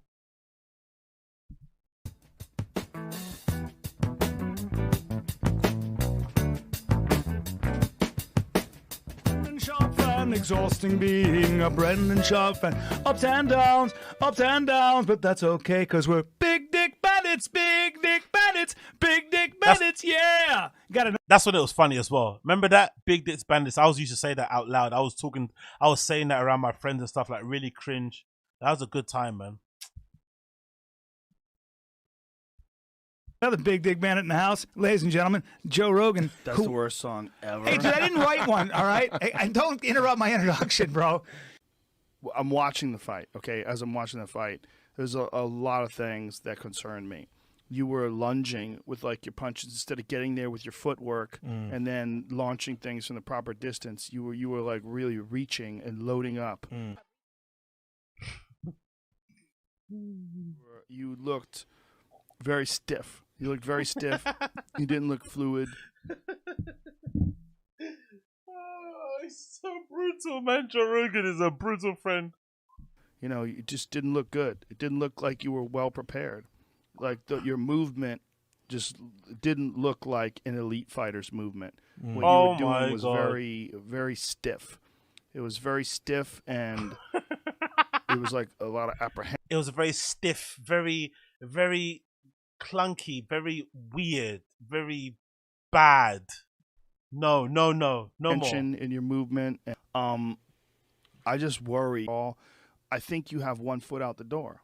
I think you're looking. You disagree? Mm-hmm. I think you're looking at where the future is going to take you, and that you can't do this forever. You know, and I think that's a very dangerous place to be in fighting. You're a smart dude, and the problem with smart dudes is smart dudes think about variables. You have to think about the future. You also think about brain damage. You think about concussions. You think about how many you've already had, how many you got coming up, how much damage you're taking in training. When does damage start to show up in your life? Like when does it show up? And how much can you mitigate? And how far is it when you're too far? The reality of your skill set, where you at now, I don't see you beating the elite guys. I don't see you beating Cain Velasquez. I don't see you beating Junior Dos Santos. I don't see you beating Fabricio Verdum. You came into fighting fairly late in life. You're a good athlete. You're a strong guy. You're a big guy. And you can do a lot of things because of that. And you're very dedicated, and you're very disciplined, and you get shit done. But there's a reality of fluidity of movement, of mechanical efficiency of movement. Jesus Christ, I didn't know it was this brutal. I didn't know he was breaking it down to this level. I just thought he said something like, hey, man, you got all these options out here. Because that's how Brendan says it now. Brendan kind of smooths it out and says nowadays that it was more so like, you have all these options. You shouldn't be getting brain damage there. You know, you've got podcasting going on, it's popping for you. But if anything, Joe Rogan was telling him, hey, you're not good at this fighting shit. Like, if anything, he confirmed what Travis Brown's coach said. Where he said that comment, I think Brendan can't fight for shit. The one that Ariel kind of, asked him about. He kind of confirmed that, like the conversation around, the UFC kind of training camps were, this guy was a good athlete. He was big, he was strong, but he just wasn't the guy when it comes to fighting. Do you know what I mean? Like, they all kind of didn't really rate him that highly. And that's what kind of Joe Rogan's saying. Like, you can't fight. You're kind of terrible at this. You should give it up now. Not that, you got 1 foot out, 1 foot in, you're creative. No, it's like, I don't care what you do after this. You have to quit UFC. This isn't for you. That happens when you get a guy who's trained. Hold on, sorry. One last thing. This might explain also why Brendan was so harsh on that CM Punk guy. Do you remember when CM Punk went to the UFC? I know it was stupid, and Dana was obviously, doing what Dana does and, fucking whoring out the sport and cheapening it and get a celebrity on there. But CM Punk came into it quite respectfully. He was very he was trying to get better. Obviously, he was never going to get better. He got smoked completely when he did. I think he had 2 fights only in the octagon. But Brendan was weirdly super critical and harsh. Like, really harsh, to the point of being really rude. Like, he took it personally that CM Punk was getting a shot at the UFC. But this might explain it because of the conversation that he got from Rogan. He was kind of maybe projecting. Trained his whole life at a certain aspect of MMA, whether it's wrestling, whether it's kickboxing, whether it's jiu-jitsu. There's a fluidity to their movement that you don't really have. And it's not that you don't try hard. It's not that you're not dedicated. It's not that you're not disciplined. It's not that you're not intelligent. There's shit that other people can do that you can't do. If you had a wrestling match with Cain Velasquez, how well do you think you do? Straight up wrestling? Yeah. I think people would be surprised. Really? You think so? Mm-hmm. I think you'd be surprised. Mm. I really do. I think he'd fuck you up. And I say that as a friend and a guy who loves you. I think. Honestly, why did he have this conversation with him about comedy? But that's the thing with Brendan, right? Unfortunately, I think we all have to kind of learn this lesson from him as a kind of like a life lesson. I think it's really important to not be delusional and to also be somebody that's willing to receive constructive criticism without getting your feelings hurt, and to not take stuff personal, and to not just be a narcissist. Because one of the really glaring things, I think I might have to make a clip about it. One of the really glaring things that's really bizarre, and I thought really solidified and my reason why I stopped listening to Fire and the Kid, was Brendan's admission when he admitted after the fact, like many years after. I think it's a recent show.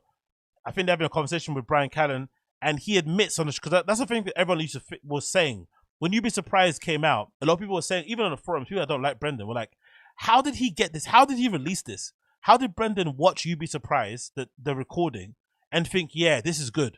Like, why did he think it was a good idea to do a special after 2.5 years doing stand-up, especially his type of like comedy, like stories, anecdotes, that kind of bro humor? Why did he think he'd be polished enough in 2 years to present a special? Why would you do that? And why did he watch the recordings and think that was good enough? And then we got our answer many years after, when Brendan admitted himself that Joe Rogan and Brian Callen told him he shouldn't take that Showtime deal. They said, don't do it. Everybody around him said it. And how did Brendan respond? What was his interpretation when they said that? Brendan Schaub thought they were jealous of him. He thought because of the time when Brendan, because again, I was a fan at that time, when Brendan was getting started in stand-up, Brian wasn't doing too well. He wasn't selling out places. He wasn't doing too well in his Hollywood career because he wasn't cancelled at that time. The rapes didn't happen. And Brendan was absolutely smashing it. He was getting booked everywhere because he's Rogan's pal, because he brings a crowd with the T-Fat-K people, and he was a novelty new act. He was getting booked everywhere. Maybe places he shouldn't even be performing at. He was performing at the Comedy Store all the time.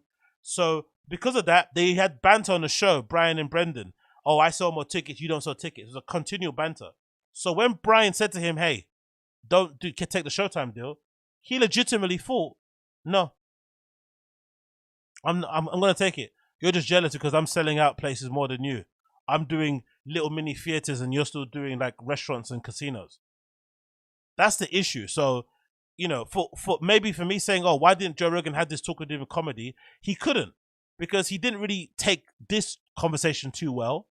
And after the fact, he tried to spin it a certain way. And with the comedy stuff, he probably thought, you know what? I already made him quit one career. I'm not going to then ruin another one. Do you know what I mean? I'm just going to, like, you know, hopefully he figures out on his own. But he did enough. Like, he kind of helped him out. The most important thing he had to quit was UFC, because he could have legitimately got brain damage. So he stopped that. That's fair. But the comedy, I can't do nothing. Because for sure, Joe Rogan saw that first special. He couldn't have liked it either. But he didn't have that conversation with him after the fact. But it's just interesting to see this. You'd be surprised. I think you'd be surprised. I think he's just on another level. You know, it's just different. It's a different kind of athlete. You've said that, Brennan. I mean, you've said that you'd probably end up on your back with Cain. I mean, yeah, I mean that's not the fight there either. Right. If it's a jiu-jitsu match, it's a different thing too. I just think there's a certain amount. There's a bridge between you and the very best guys in the world, and I don't know if you can cross that bridge. That's the reality of life. You know, like what you look at your fight with Andrei Arlovsky, if you look at your fight with Travis Brown, if you look at your performances in the octagon, not what you think you're capable of, not what you know you're capable of at your best, but if you have to judge it just by your performances inside the octagon, you know, you can go all the way back to your fight with Roy Nelson. Comedian.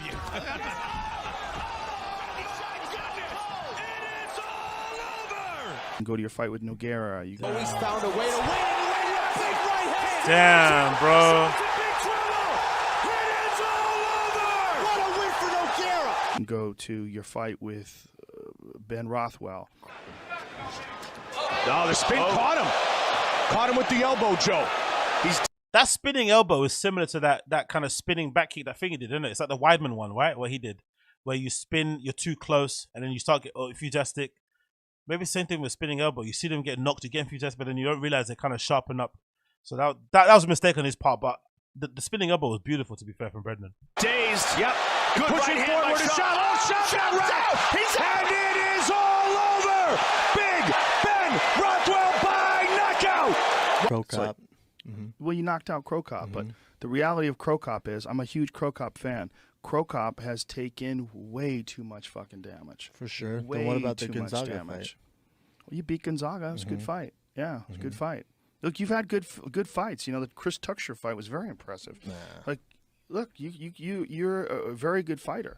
That's not what the issue is. The issue is, can you become a champion? If you can't become a champion, are you comfortable with getting knocked out 3 or 4 more times over the next 5 or 6 years?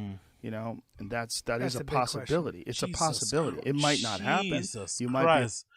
3 or 4 times. Was it 3 or 5 times? How many times did you say?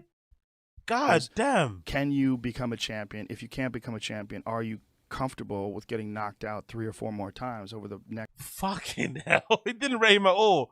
You're going to get knocked out 3 or 4 times for sure. Next 5 or 6 years. You know, and that is a a big possibility. question. It's a possibility. It might not happen. You might be okay, but it also might happen. It might happen 2 fights in a row. It might happen, you know, I mean, this sucks for you. It's hard to hear. That's you know? maybe the worst show I've ever done.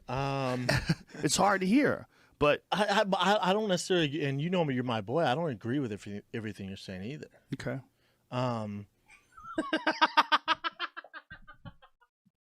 You're my boy, okay. But look how handsome, look how skinny he looks. This is not whiskey, not many food trucks, you know? Man, honestly, alcohol is a real silent killer, man. It really is. Again, that's another thing we need to note from this. Be open to criticism. Don't be hard-headed. Don't be a narcissist if you can avoid it. And also, drink and eat in moderation. We all like to booze, myself included, as you can see from from that donation thing there on the side. You know what I'm about. But all in moderation. Work hard, play hard. Monday to Friday, I stick to a pretty strict regimen. On the weekend, I can get a bit loopy, but not every day whiskey, not every day food trucks. And this is what happens, because this guy was legitimately handsome. This guy was a cute-looking dude. Cute guy, this one. Eyes, you know, ahead of him, enunciating properly, not slurring his words. But then 5 years of drinking whiskey every day, swigging it from a bottle, and eating food trucks all the time when he's filming his show, allegedly when he's on a diet. Look what's happened to him. The other thing is, too, you don't think, I mean, when I fought Orlovsky, I fought 1 round in almost a year. So I'm just not, you know, it's about getting comfortable in there. At That's the same true, time. but look at Dominic Cruz's return bout against Mitsugaki. He hadn't fought in 3 years. Came in like a fucking bat out of hell. Looked like a goddamn world beater. Came in For and sure, just and that's great for took the it to guys him that and smashed him. 135, and that's the exception as well. Oh, look, he did that eye thing. The same thing he did with the weights. Remember the weights thing he does when he's lying or when he's feeling like he did the same eye rub. Johnny Hendricks hadn't fought in 13 months when he fought Robbie Lawler this past weekend. It was a fucking incredible fight, you know, down to the wire. But I mean, some people thought that Hendricks won. Some people thought Lawler won. But what you didn't see from him is you didn't see a guy who looked like he couldn't make the connections. A guy who didn't look fluid in there. The Orlovsky fight looked like you couldn't pull the trigger. You were telegraphing the right hand. This is brutal. It was like your attacks were real obvious. Like it was real obvious what you were attempting to do. That's an elite world-class fighter. He's completely unpredictable, completely creative in there. And you, that's not what you're doing. You're not fighting at that level. And he is even going to get damaged. Everyone's going to get damaged. Everyone's going to get hit. Shit, you're fighting man. guys like Anthony Rumble Johnson and Alexander Gustafsson and you're going to get fucking hit, man. I didn't know it was There's this no getting brutal. around that. I worry more about you than I do about them, because I think that you leave more openings, you have more vulnerabilities. My feeling is, just to jump in, is that whether or not just to jump in with that, what I care about is the fact that you have a future in other things and you're really good at. Look at Brian being the consummate pussy. Joe Rogan did what friends should be doing. Even though we're laughing, that's an actual real friend. This is when they were friends. I think ever since Brendan, did the whole loose lips, sink ships thing and fucking talked about, ball guy slanging dick, I don't think their relationship has ever been the same, in my opinion. Obviously, added to the fact of that, the fucking Bobby Lee thing definitely didn't help, because I think Joe Rogan for the first time realized these guys are out here fucking besmirching my name. They're out here using my name as like an intimidation tactic. They're out here using my name as like a bully thing. Like, nah, I'm not for that. So I think he's been off of Brendan since then. But this is what a real friend should do. Real friends should be able to talk to you in this manner without you catching feelings. Because if your real friend can't tell you this, no one outside is going to be able to tell you this. But Brian is also Brendan's real friend. He didn't have the guts or the courage to say this to him. He waited until Joe Rogan did it, and then he's coming at the back. Yeah, I'm just happy that you just pick a career that you can. Sorry, Brendan. Please don't kill me or Chris Benoit, me, my family. I'm just happy. Look at him in the background. Nah, man. Always the weasel. Always the weasel. Joe Rogan took the risk of like, hey, this could end our friendship. Brendan could not want to be my friend anymore, which is impossible because he's the clout demon. But this could happen. I'm gonna risk my friendship because I love this guy. I want to make sure he's healthy. I want to make sure he's making the right decision for his life and for his family. I'm going to say the uncomfortable truth. Brian. And me as well. I want to say one more thing. Get out of here. Like, you're really funny. And when you got Joe Rogan and I talking about how funny you are, we've had conversations about how incredibly funny you are and how how smart and funny. And we genuinely like hanging out with you. Yeah. You can't stay here. You can get there. But you can't stay there. You can't. Something's gonna pop. Bang, bang, bang, bang, bang, bang, bang, bang, bang, bang. Boom. Smoke's coming out of your fucking hood and your car's dead. Right. That's your knees. That's your back. That's your brain. You have a strong ego. Look at all these analogies they're using for him to make him understand. They're making all these car noises. This is you. There's no way around that. Cain Velasquez. Especially back then. You. You have to have a strong ego to be an elite fighter. You have to have a strong ego to be a top level athlete. You have to. That strong ego can also fuck you. Look at the sucks, stare. right? Look It at sucks the for me to stare. say it. Yeah. If I don't like it coming out of my mouth, I don't like it. And the reason why I don't like it is because I love you as a human being. What I'm saying, I say with love, 100%. I'm not saying good this friend, man. because He's a I good want to hurt your friend. He's a good feelings. friend. It's He's the a good last friend. thing I want to do. If I didn't love you, I'd walk out. I wouldn't be willing to do this, and I He's a good wouldn't friend. want to do this. I would be like, hey. Anyway, you got it. We'll just thank you guys. Yeah. Thank you both. Listen, I'm saying- sorry. I mean, you say that, like you're joking around, but you No, I'm not one, joking. yeah. No, It's I'm not. Well, I think the point has been made, and this is your life. You're going to make your choices. You're a smart guy. You know what you're doing. You know what you're capable of, and this has been The Fighter and the Kid, ladies and gentlemen. Come see me in Philadelphia, December 10th, 11th, 12th, 13th. Thank you, Joe, for doing my advertisement for me. Thank you to. You see, when they were friends, Joe didn't mind them plugging dates like that. So like obviously in the middle of conversations, but now they're not friends anymore, or they're not friendly as they used to be. It gets under Joe's skin now. He gets really annoyed. It's not a funny bit anymore. On it, Hulu Plus. Thank you to your fucking mute button. my dear friend and partner, Brendan Schaub, who I'm very proud of. Look at Brendan looking at him. You fucking weasel cunt. You fucking spineless. What's that cartoon? That's what Brian reminds you of. What's that cartoon with this with the rubber chicken? Is it called Rubber Chicken? The cartoon? And he just lays there. That's Brian Callen. Look at Brendan looking at him. You spineless cunt. You didn't even stand up for me. You didn't. You actually agreed with it. And instead of pulling me to the side and telling me or warning me ahead of time, you just let Joe Rogan raw dog me in front of public. You know I don't take well to criticism. You know I don't really take well to flipping people calling me out. You know I have an ego.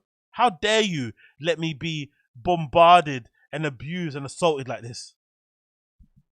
And I love both you guys. I know I'm being cheesy, but I really do. I care about you guys, and I love you both. You're kind of doing it half-assed because you're texting. No, I'm not. I'm just being honest with you, man. I appreciate both you guys in my life. You make my life better. And I don't think it's said enough. I wish I could sing a song right now, but I'm just not musical. But I'd like to, with harps. Don't sing any songs. Whatever, dude. Ladies and gentlemen, where are you going to be? You're going to be in Phoenix this weekend? Yeah, I'm at the Celebrity Theater Friday night. Go see Joe Rogan. I'm sure you have trouble selling tickets. Anyway, thank you very much, ladies and gentlemen. We're out. Good night. Good night. Holy shit.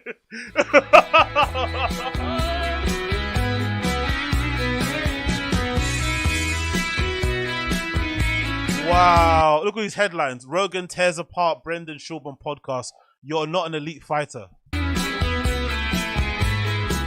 Rogan talks with Brendan Schaub. What's as real as it gets. Jesus Christ. Joe Rogan to Brendan Schaub. You're not an elite fighter. Update. UFC analyst Joe Rogan guested on Brendan Schaub's The Fighting the Kid podcast on Monday evening. Oh, it was their podcast on Joe Rogan's show. Oh my God. That might be, oh my God. Think about this, guys. That might be the last time Joe Rogan was on The Fighting the Kid, technically. Because he does it a lot. He does it with Tim Dillon, does it with Lex Friedman. Sometimes he's saying, hey, just come on my show, on my studio, and we'll just record your show there and I'll give you the taping. That was maybe Joe Rogan's last appearance on The Fighting the Kid, was when he told Brendan to quit. Yo, that is so rude, man. And he's never, I wonder why he doesn't go on The Fighting the Kid. Honestly, laughing aside, if I'm Brendan and Brian Callen, I'll be a little bit annoyed. Why hasn't he ever guested on there? He's gone on Theo Vaughn's show. He's been on Your Mum's House. He's gone to the Theo Vaughn studio. No, has he sat down with Theo Vaughn? No, he hasn't. Anyway, he sat down with Your Mum's House. He sat down with who? Mike Tyson. I can't think of someone else he sat down with. But he doesn't sit down with... He's never gone on the Fighting the Kids show. Ever. Ever.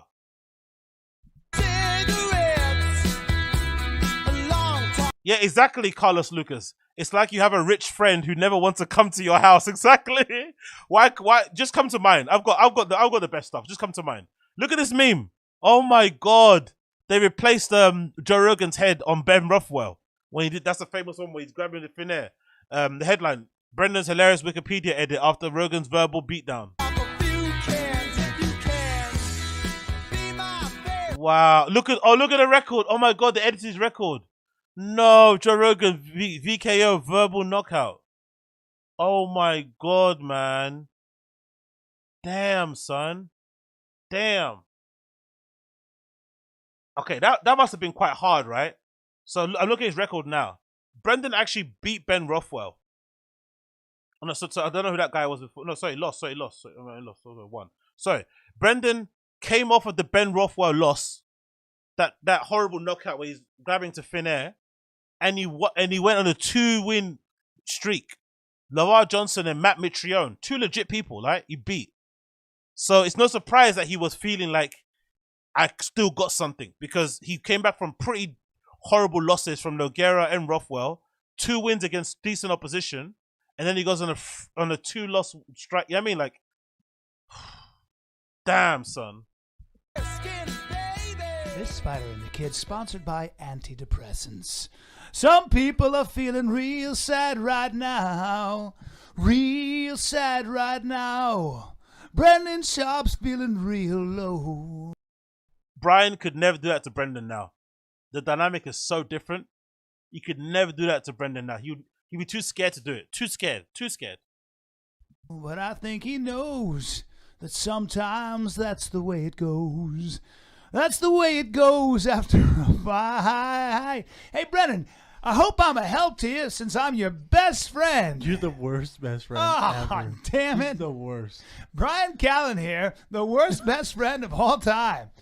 The worst best friend of all time. Ladies and gentlemen, we are back, The Fighter and the Kid, after that sensational podcast that we released that has now, I think everybody in the world's heard it. It really escalated. Yeah. Yeah, and I just want to start this podcast by saying that when we recorded that with Joe, I didn't expect Joe to be that frank. You didn't expect Joe to be that open and frank.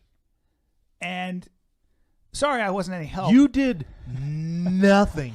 Nothing. Let me paint the fucking scenario here. Brian texts me before we walk in, goes, "Don't worry, man, I got your back. Don't worry, I got your back. I would never let anything happen to you like that." So then we're sitting down, and Rogan just literally, I mean, just thrashes me to the fullest extent. And I'm tapping Brian like, for sure, no, chime in. You were going For like sure, this. You were chime going, in. huh. And I was like, let's change the subject. Well, you know why I was going, huh? Because if I would have spoke, you would have heard me crying. I was trying not to cry. Yeah. So maybe this explains, again, thinking about it now, because people are saying here, you can't take Brian to the trenches, Brian, but yeah. Let's do a little bit of like crazy theorizing here, because I like to do that sort of stuff. This might explain why Brian flew out. Yeah, people saying Brian slivers. This might explain why Brian jumped out of a fucking 20-story window when it came to defending what's his face. When it came to defending Brendan to Bobby Lee, and why he attacked Bobby Lee on the phone, said some unspeakable things to him that now Bobby Lee basically does not want anything to do with Brendan or Brian, especially Brian, because he's known Brian longer. They're actual friends. So instead of Brian mediating the issue between Brendan and Bobby Lee and whatever else was going on, he instead flew out the window. Maybe that's why, because in the back of his head, he knew he let down Brendan all this time ago and wanted to kind of prove to him, hey, I can be a real friend. I can hold you down. I can have your back, because when you're a friend with someone, you're meant to have their back, whether they're right or wrong. And even when they're wrong, they're right. And in that instant, he didn't. So now he's like, okay, I'm going to show you that I'm a real friend. Bobby, you little short, you fucking get your bitch in line, get your woman, all this sort of stuff. You went crazy on Bobby on the phone because he never did it and never stood up to Joe at the time. Maybe. I was trying not to cry, and I was thinking to myself, my phone blew up. I had 45 text messages from friends, family, people going, "Walk out right now. Don't take this. Walk out right now." I thought, no. Joe's a good buddy. Brian, why would he, again, what kind of friends does he has in his social group that would tell him to walk out? It was a bit brutal, but why would you walk out? It wasn't rude. It was just blunt. It was what real friends should be doing. Why would you walk out of that? It says a lot about the guy, innit? Walk out. Brian's good buddy. He's just a pussy. I'll figure something out. Well, here's what I really appreciate, and here's what the point I was trying to make. I said you have to. I'm a pussy. That, and it was really hard for Joe. I mean, Joe was bummed out. We were talking, and I said after we recorded, I said we don't have to air this, Brendan. I said it. Yeah, it was. It was really hard for Joe. Brian, come on, man. But we cannot air this, and we don't have to put this up. And you said, no, post it. You know, and I thought that was, I really appreciated that, because it was like, for you. This version of Brendan would never post it, by the way. Maybe he'd do it for the clicks, but I don't think he would. If he feels like he's getting embarrassed, he wouldn't do it. It seems like you're willing to not only get the debate out there, but just kind of, you're not afraid. At the end of the day, you know who you are. Listen. So I feel like as hard as this is, and as shitty as this is, man, and as hard as it's not to cry and whatever, I feel like I owe it to the fans to take them on this journey, and I promise it's going to help someone. It's going to help and for me, it's also a way to cope with this loss is talking. I mean, you're a terrible listener, but for me, it's a way to talk to people out there. You know, even this mic, I know it's reaching ears, and people are listening now on their phones or at work, something like that, who get it and are interested in this journey. This is part of professional sports, man. I've been competing for 25 years of my life. 25 years, man. I've been an athlete. God. 25 years. Yeah. I've had ups and downs. Oh, you don't think I've had my back against the wall in the UFC? You don't think when I lost to Ben Rothwell for my second fight in a row? Yeah. You don't think I've heard this all before? You don't think people will tell me I should stop then? Exactly. I've been here, man. We're gonna be fine. I promise What are you. your We're thoughts gonna on be what fine. Rogan said about Schaub? Because he seemed to be generally worried about his health. Yeah, I think Oh my God, the tough part about it is in front of millions of people. Maybe not televised, but on his podcast, and it went viral. You know, that's something where you just got your ass whooped, and then on top of that, somebody's pouring some salt in the wound. You know, not behind closed doors, but publicly. You know what I mean? Because it would be hard for. Travis Brown seems like a good guy, man. He seems like a cool dude. You could take that moment to really dunk on him, but you know, he just rigged on him a little bit and kept it moving. But God Almighty, man, I didn't know it was that brutal. Wow. So big up the homeless cat that put that together. Absolutely amazing. What a good way to kind of surmise that whole experience. And it was actually worse than I remember. Legit. It was worse than I remember. It was absolutely brutal. But I don't think it was brutal enough for you to walk out. It's just like, you know, you don't expect your friend to tell you that stuff on camera in front of the fucking whole world to see. You think it'd be like a private matter, but Joe Rogan wasn't having it. He wasn't having it in the slightest. So yeah, man. What can you do? What can you do? Anyway, that has been the random show. That has been the random show for the most part. Oh, last thing, I got to check out that guy's video. What's that guy's video? The Clipper. Let me see the Clipper's video, and then I'm going to leave. The Clipper wants me to watch something about Jesse on fire. Jesse on fire. Okay, cool. Let's see. Let's see the Jesse on fire thing before I duck out. Bear with me 1 second while I get this up on here. Hope it's flipping worth the bloody wait. Honestly. Honestly. Let's get on. What's the so called? The Clipper, right? The Clipper. Sorry, it puts up on the screen, my bad. The Clipper. Let's see.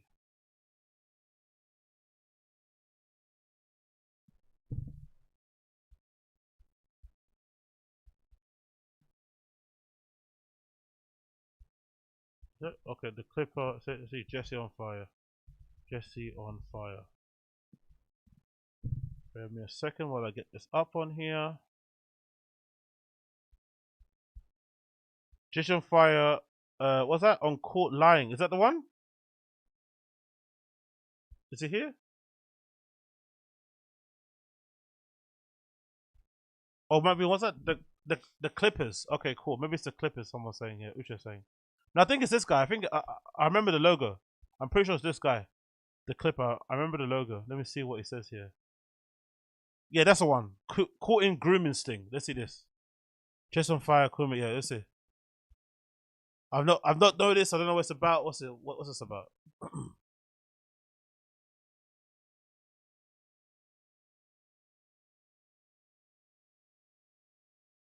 The door. This is the best video I've ever done. Sokol is no pizza delivery man.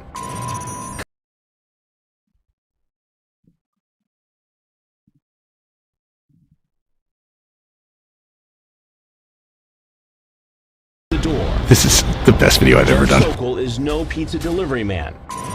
Cops say he's here to meet a 13-year-old girl. How are you? Good, how are you?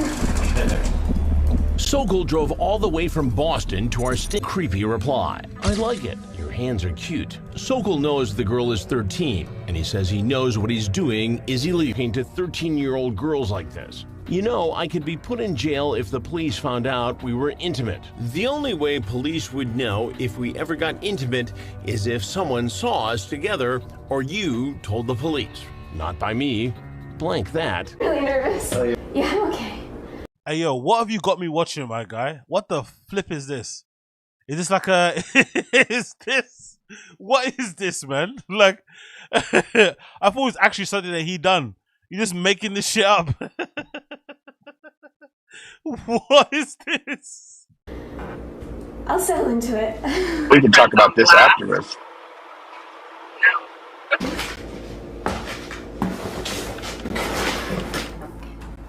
One thing, I'm a worm that'll fit in anything because I would be like a really small one. Yeah.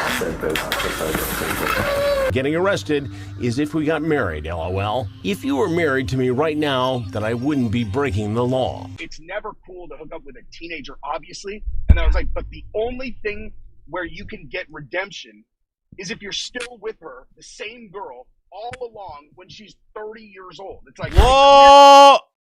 Did he say that? No way. Did he actually say that? Is that Jesse on fire on the street, on the live? if you hook up with a minor when she's a minor or when they're underage, it's okay if you then stay with them until you're married. What? And I was like, but the only thing, The law. it's never cool to hook up with a teenager, obviously. And I was like, but the only thing where you can get redemption is if you're still with her, the same girl, all along when she's 30 years old. It's like, okay, clearly. This explains everything then. This explains why he's so in love with Brendan. He loves that whole crew of people, Crystal, all that stuff. This explains it. They're all in the same they're all swimming the fucking same valley of sickoness. They're all, as Brendan said, they're all in the same stew of fucking creepo, pedo, weird shit. What the fuck statement is that? What statement is that? What kind of backward pedo logic is that? What? If she's underage but you marry her later, that makes it okay. Isn't that what grooming is, you fucking weirdo? A fucking kitty predator, dude. Yeah. Like, he has no history. Wait, what? I don't think that. What? That's weird. Yeah, I met Gabrielle when she was. that's weird. Do you know why you're here? What the fuck is going on? Do you know why you're here, Mr. Jesse? Jesus fucking Christ. Me, Chris Hansen. Have a seat. Have a seat. I like, dude. Like I said, have a seat. I'm hurt, dude. Have a seat. I'm hurt. I don't need to fucking debate him. Have a seat. Debate him about what? Go get him, Chris Hansen. I'll get to that in a minute. Who are you? What the fuck He's is so going on? relaxed and convinced of his innocence, he eats a slice of pizza. Tell me who you are, because, I didn't know there would be other people here. Well, what did you expect to happen tonight, Jeff? Didn't have any expectation. No expectations whatsoever. No. So you drove 2.5 hours? Sure did. From Boston. Are you her dad? To meet a young girl. Are you her dad? I will get to that in a minute. You want to marry her? What do you mean you don't know she's 13? I don't know. I was just throwing things out. Then you'd marry a 13-year-old girl because she's really cool and you could have sex. After a while, if it worked out, yeah. I'm Chris Hansen. And this is an investigation.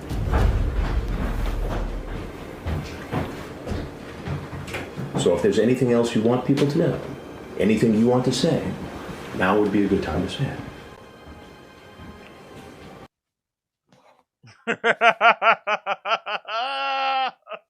I like, dude. Like I said, I'm hurt, dude. I'm hurt. I can't believe this happened. Well, isn't it funny? Again, just a random comment. Isn't it funny the amount of sickos and weirdos, when they get caught doing something bad, that they immediately play victim? Don't you find that funny? I don't know where that clip's from, but don't you find it funny the how willing they are to like get straight to the fucking victim shit? Like, Bob Brent's just being the same example. Like, that's not nice. Do you know what I mean? That's not nice. Like, straight away, like, you get caught out and doing something, you get called out, instead of just admitting your wrongs and trying to do better. No, victim. But somebody hurt my feelings too. But she was looking really cute in the pictures. It's like, what? She was 13.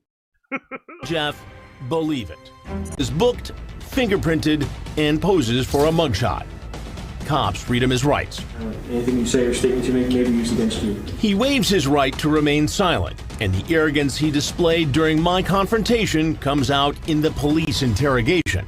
I was going to have sex with her tonight. We talked about having sex, but that doesn't mean... Isn't that strange? That doesn't mean I was going to. Tonight. It's the only way it would be legal. You're gonna marry a 13-year-old girl with her mother's permission. Maybe. Gabrielle was there. Just see on fire on the guam on the groomer enabler. I just see on fire on the what the guam the groomer enabler. He got hot Barry on the guam back pocket on the enabler. We got the just see on fire on the guam on the groomer enabler. She said she the best. She the best. She don't pass the test because the test. Oh, that was good. That was good. Well done, Clipper, man. That was fucking hilarious. Oh, that was really good. That was really good. I give you a 10 out of 10, sir. That was really good. Very creative. It kind of started off a bit sicko. I was getting worried there. I thought my channel was gonna get taken down. I thought I was gonna hear sirens outside my window. But after the dodgy start, it did well. It did pretty well. Colonizer reggae. No, that's the kind of reggae you hear like in that's the kind of reggae you hear in the brewery. You know those breweries where they have like all the beer kegs out and you see them, and they have those really high tables, and they usually maybe have like little pickles they sell you and shit. You hear that kind of reggae. One love. Oh. Anyway, I'm done. Thank you so much for tuning into the Agostino Zing Show episode number. Is it 84? I think, right? 84. Is it 84? Yes, it is 84. So thank you for tuning into the Agostino Zing Show episode number 84. I appreciate every single one of you. If you've been tuning in and you've enjoyed what you're watching, please make sure that you like the stream, please. That'd be greatly appreciated. And of course, if you would like to get more information about myself and to like see some other stuff that I do, please also go to my main channel page, which you can see like this. Scroll down and then subscribe to the Random Show channel, please. Subscribe to Random Show channel because I'm going to upload this whole stream in full on there. It's going to get unlisted on here, so you won't be able to see it. So make sure that you check it out on the Random Show channel. So make sure you're subscribed on there. I'm also putting clips on there, and then over time, I will make sure that I flip in what's that thing called? Populate and start streaming on this specifically for this show, and then keep the Agostino Zing Show for my own thing. So make sure you go on there if you can. But apart from that, thank you for tuning in, everybody. I appreciate every single one of you. Let me do my little leaving shout outs. Big up Dark Web J, Uche, Alan N, Andrew W, Charles Lucas. What's Alan N said to me? Ago, you look like one of those car balloon things. Thank you. I take that as a compliment. Thank you, Alan N. Car balloon thingy. Fucking hell. Charles Lucas, big up you. Big up Frida Commons. Big up the Clipper, of course. James Banks, Mr. Singh. Big up Never Believe Government. Big up Joe D. The Flame. Big up everybody that's in. Big up MKRCIVOJ. Big up Classy Nasty. Big up Tony Sled. Who else is on here that I'm missing out on? Eddie D, of course. Big Nin 77. Big up your Chesters cause. Being a member. Big up everybody that's here, man. Appreciate every single one of you. I do appreciate all of you. I really do. I really, really do. I really, really do. Oh, what did I do here? I think I did something wrong, didn't I? Oh, damn it. I did something wrong. Undo. What did I do? I did something wrong here, didn't I? Oh, shit. God damn it. What did I do here? Fuck. Okay, I think I fucked it up a little bit. I think I pressed someone's name accidentally and hid it. Oh, yeah. How do I change this? Anyway, I'll do it later in the chat. But yeah, big up everybody in the thing. I appreciate all you guys again. I'll see you guys soon. Peace. Make sure you smash the like for me. Bye.